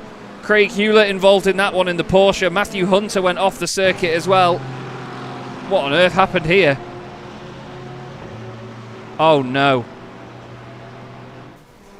Oh my word. Oh. Both the SimCast cars. Is what we call an airplane crash. That was. Oh, Hunter. No, it's not. No, it's not. That goes into the wall. Who was that? Simon Clifton. Simon Clifton off into the barriers. Bounces off the wall and bang! Gets absolutely launched. Craig Hewlett, I think, still finished in 3rd. He did. He crossed the line. For reference, he got hit so far airborne that he crossed the line and he bounced back onto the ground. Oh my God! And then, oh well. How did that start for Clifton though? Was it just a spin or was there contact? Oh, I think Clifton just went off on his own. Yeah, Clifton just loses it on his own. Does he touch the water? Yeah, he does. There you go. Oh, it's a massive hit. And then Hunter's got nowhere to go. Hewlett's got nowhere to go. And then, yeah, they hit him across the line. And then further down, Stuart Rice, he has his own incident doing the same thing. Hits the wall, sees the stationary Porsche, decides he's going to go around it, loses it again, and then hits the wall again. Goodness me, utter chaos. Oh, and then he loses it across. James Fraser, he's not even on the circuit anymore. He won in the, what's it called? Evo class. My head has fallen off tonight, I tell you. Danny Weir finished in 2nd, but he had a black flag to serve, so I'm not quite sure how that's going to work, because surely he has to complete that. Matthew Hunter is still sat there, and I don't think he knows it, but he's got a meatball flag. No, I'm joking. I don't know if he knows it, but he needs to actually cross the line for the race to finish. If not, if he just retires, that's when the race will be classed as finished, I think. But yeah, that was a very scary moment for Mr. Hunter. Let's have a look at it from here. So Clifton is 2 cars ahead, so the car behind Clifton gets away with it. I mean, it looks like he's going to clear it and go left, in fairness. Oh my God, the Mercedes again goes past. Who was behind Hunter? Who was the second car? That was Craig Hewlett. Oh, of course it was. Sorry. But just watch the. I mean, we can look at this as much as we want. No one got hurt. It's in the sim. But just we'll slow it down. So he goes left. You'd think he'd just be all right, but no. Makes the contact. As we face backwards, you'll see Hewlett. But watch the speed at which the Mercedes goes back past us here. Look at it in the air. Watch the speed it's doing down the straight. Look at that. That's absolutely mental. It's just ridiculous. And then Stuart Rice, poor Stuart, just emerges out of the gloom sideways. Massive hit into the wall. Barney the flagman, unfazed, the true professional. And like a drag race, Stuart manages to drag it away from the wall. But my God, that was something else. That's the craziest run to the line I think I've ever seen. Yeah, yeah, you can quite frankly forget your Indy 500s and your Indy fix. Take your 3Ys, take your 4Ys, take your MX5s. That is real drama, I think. I thought you were going to say this is real sim racing. This is real sim racing. Oh, God, I can't wait to calm down after this. Victor Van Zijst wins. That's the most bonkers part of this tonight. 30th on the grid to take the win. Klaas Wellen, fantastic drive tonight on his first round of the season. Craig Hewlett third with what was left of that Porsche. I think just because one of the pieces of his car crossed the line, it classed him. Jan Osberg had a busy night. He finished in 4th. Thomas Weston 5th, ahead of Thiago Reiser. Robin Aston next up. Dean Sheesby 8th after his drive-through. Toby Hardiek 9th. And Ryan Blackie in 10th position. Then we had John Treen. He was pole as well in this one. He'll be a bit upset to have not done so well in this race, but a very tricky time in the Mustang. Although, you know, highest placed Mustang by a long margin. Next up was Scott Kostrick and then Rob Mackay. Barry Wenman, he had a busy race as well. And the cars a lap down were Grant Miller, Nathan Healy, Dwayne Hoffman, Graham Vivers, Andrew Larkman and Simon Clifton, with Andre Muntean and then the non-finishers, Lewis Hammond, John Ludbrook and Steve Rubino. And if I think rightly or assume correctly, my good friend Dara is now going to take it through with the Evo class, everybody, when it comes up. Indeed, I will. James Fraser, then your winner in the end by just about 5 seconds ahead of Michael Rhodes, who made loads of inroads in that race to get up onto the podium. Danny Weir was at the Weir of the podium, but still picking up some good points in P3. He's the only other driver listed as on the lead lap. The other drivers were just a lap down to our overall race winner rather than James Fraser himself, but it was Joshua Downing, who won't be feeling down. I'm going to stop. Who won't be feeling down after that race in 4th, and Gareth Newton in 5th. Nearly spat my drink out. Chris didn't just get the petty points, got a few in P6. Denny Plurger and Rob Gregg inside the top 8 with David Pilcher and Stuart Rice after his late moments, finishing just inside the top 10. Paul Mathy and Martin Brandon in the top 12 with Rachel Huff, who had a couple of little moments, still coming home in P13 with some good points. Dave Collier, Matt Stations on the top 15. They were the only other drivers a lap down. You had Matthew Hunter and Andy Chell a couple of laps down. And Shane Cotton quite a few. He was off the bottom in P18. Interesting to note there as well is that Danny Weir, he had a black flag, so obviously got a penalty applied. And because everyone else was considered a lap down, he only dropped 1 position as a result and managed to hold on to his podium, which is quite amazing. So hats off to Danny. Right then, it's going to go back in time, probably a little bit early actually. Yeah, we're still on the formation lap at this point, so we'll go a little bit later on into the race, maybe when it was raining. Do you remember when the track was dry earlier on? Flipping heck, seems like forever ago now, doesn't it? Let's grab some drivers and see who we've got to speak to.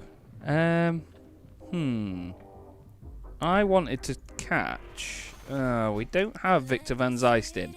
Tell you we do have, though. We have Mr. Sheesby in the chat. I owe you an apology, Dean, but you need to watch the broadcast back to figure out why. How are you after that? That looked stressful. That was me trying to push too hard knowing I got a drive-through and looping it around 3 times, but still going the right direction afterwards. Well, yeah, true. Very true. I mean, it was one of the busiest races that we've ever seen, I think. I mean, I didn't know where to look. Sometimes I didn't even know I was still on a replay. What was the Corvette like around here? Because it can be good in the wet in the right hands, can't it? I loved it. I was in practice. I never looped it once in practice like I did tonight, but yeah, just getting too excited, when I could see P2 and P1 in front of me, just get on the top of the hill, coming around the last 2 corners just kept pointing my foot down too hard, and it was just looping on it. And I was like, for God's sake, Dean, stop doing it. That's the thing, though. Yeah. It's easier said than done, isn't it, to hang back in a race scenario like that? Well, I was chasing them, but I was also monitoring the lads behind. I knew I needed 30 seconds to get that drive-through sorted, and it all paid off until I ended up getting a black flag on the last lap. Oh, mate. Massive congestion, and I went on the curb and spun it, and then Jan tapped me in the back end, which put me over the limit. So 40-second penalty drop on top of it, but no, it was good fun. I love the wet. Well, I was going to say, at least you had a good laugh. I mean, it's very easy for us to have an interview with a driver after a race like that and then be mighty annoyed. But yeah, it looked like you had a riot out there. How are you feeling about the next round then? Don't know what I think about Miami. I did 2 laps and I'm like, it's a bit like a windy Long Beach, so I don't know. Yeah, that's very true.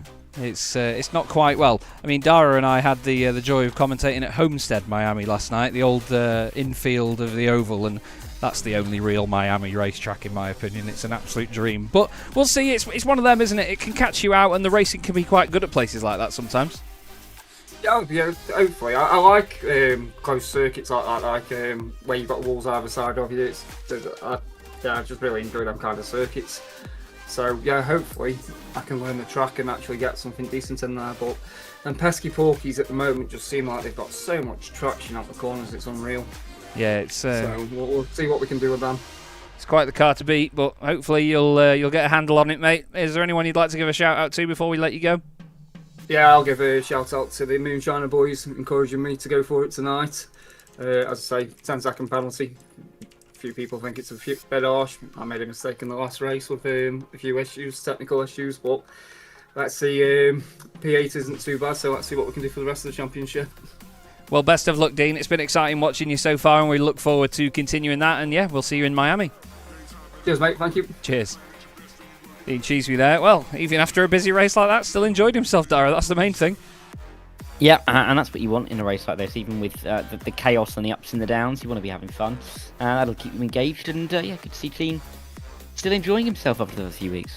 That is the main thing, and a driver that I'm sure will have a smile on his face despite the crazy end to that race just there is the man that finished just ahead of him in the overall standings, Craig Hewlett, after that drama. And Dara, taken away, sir, with the wonderful Mr. Hewlett.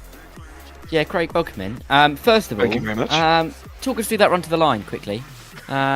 Should be nice and safe, should be nice and calm. How was it? Absolutely terrifying. That is the most scariest moment I've ever had in sim racing. I was just fuming because I thought I'm not going to be able to finish now. I'm not going to get the P3, but thankfully I spun enough and my steering wasn't working, but I could rub along the wall. So I used up the rest of my incident points to finish. But hey, you had them in the back pocket, and that's going to always be useful. But I mean, up to that point in the race, of course, you were doing so well to be in that position. Pace was really strong in those wet conditions. How did you find them? It was going pretty well, to be fair. When the rain started picking up, it wasn't too bad. I mean, I was catching up to, I think it was Klaas and Thomas Weston. They were top 2 at the start of the rain, and I was easily gaining on all of them guys without an issue. But then the more puddles formed, I couldn't get into the groove. I did struggle quite a bit. Daytona on Sunday was easier. Yeah, well, I guess there's only about 5 corners there, isn't there? And Yeah. So it was a little bit easier. Looking forward, of course, you've given yourself a good foundation. Where are your aspirations in the championship going forward with the next 7 weeks? I mean, realistically, I'm now looking to be podium every single race. The start of the season, these tracks were my worst tracks out of the season. So the rest of them are all tracks I know and have raced quite a bit. So I'm really hoping to be up there now, going into next week, as long as there's no more rain. Yeah, that's a very good point. Next week, it will be Miami. Is that a circuit you're looking forward to racing at? Yes and no. I really like it, obviously, with F1 and stuff like that, but I've never driven a GT3 around it. So I know the track really well, but it depends how different it's going to be in a GT3 car. Yeah, that is very true. It's not one that we've known too well in the GT3 car, but I think it's going to be interesting nonetheless. And I think it's going to be a bit of a level playing field because very little is going to be known, isn't it, for everybody? Yeah, absolutely. I think a lot of them are going to struggle with that. Yeah, exactly. Before we let you go, Craig, congratulations on the P3. Is there anybody you'd like to give a shout out to on the screen? Thank you very much.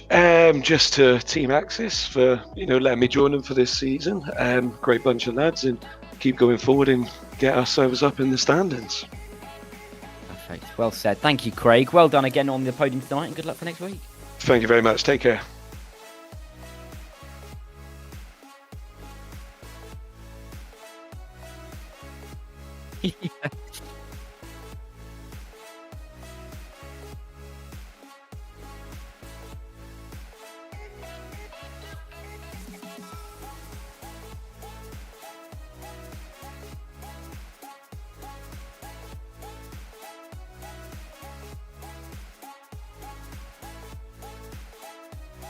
Yeah, all the way through. Cheers, buddy. All the way through. Yeah, it was pretty mental. I was losing time in traffic, hand over fist. I was rubbish at the final corner, so I kept giving it up there, and it was a tough one. Yeah, but pretty chuffed. I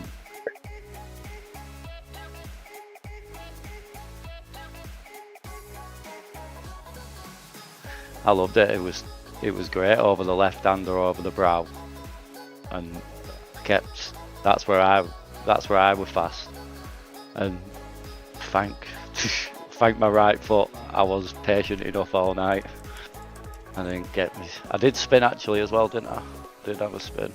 I don't know. There was that many. I think me and Dara lost track of how many there were. Apologies to those watching, by the way. They could only hear you for a second there because I had a drink, muted myself, and didn't unmute. So sorry, everyone. But always the professional. But I mean, do you expect similar next time round at Miami, James? You got much confidence about going there? I don't know. I just think the Daytona suits me because it ain't got a lot of corners, and anything in the wet suits me. And next week is neither of them, so maybe back to normal next week, I think.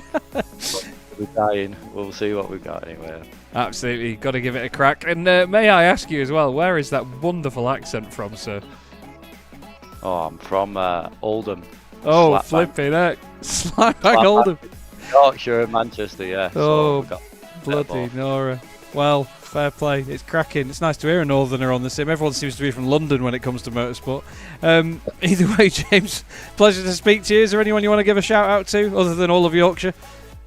Yeah, just to the Moonshine lads. A lot of information was given to me that I didn't have to work for. A lot. So, nice one for all the work they did. It was just free information for me, and luckily it came off on the day. So thanks to the three lads, Rob, Dean and Liam. Wonderfully said. Well, great to speak to you, mate. Well done on the result, and yeah, we'll see you at Miami. Cheers, buddy. Thank you. That is the best northern accent I've heard in ages. Absolutely love it. For James Fraser. What a treat. And what a night we've had, Dara. I mean, this has been a nuts evening of racing, but so much fun to watch. I've had a real belter at this one. I didn't really know what to say during quali because it was all, well, I suppose it was all just sort of scepticism, wasn't it, at the start of the night?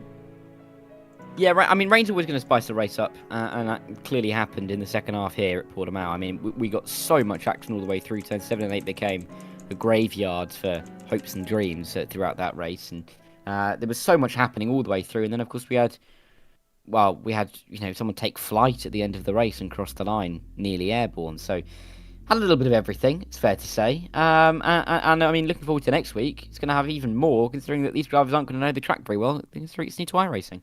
Well, I mean, at the end of the day, the circuit's going to be rubbish, so the racing better be good. So we'll have to see how it goes. Thanks again, as always, Dara. It's been an absolute riot tonight and very, very good fun, as ever. I look forward to the next one. Thank you so much, everybody, for watching. We really hope you've enjoyed the stream here tonight. And, of course, thank you to all the drivers for putting on such a fantastic show for us to watch. They have really, really worked their backsides off in these conditions. And yeah, we hope you enjoyed it, and we'll see you in a week's time when we head to Miami. We'll see you soon. Racing isn't easy, but experiencing it is. iRacing puts you in the driver's seat with the industry's leading sim racing game. Drive on laser scan replicas of the greatest racing circuits from around the world. Go head to head against other drivers chosen by skill-based matchmaking. to ensure competitive racing at every level. Compete across all your favorite series. In officially licensed cars, engineered to deliver the most accurate driving experience possible.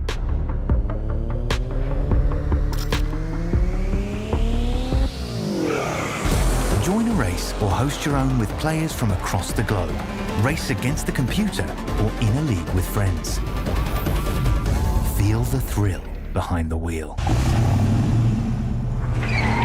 Visit iRacing.com.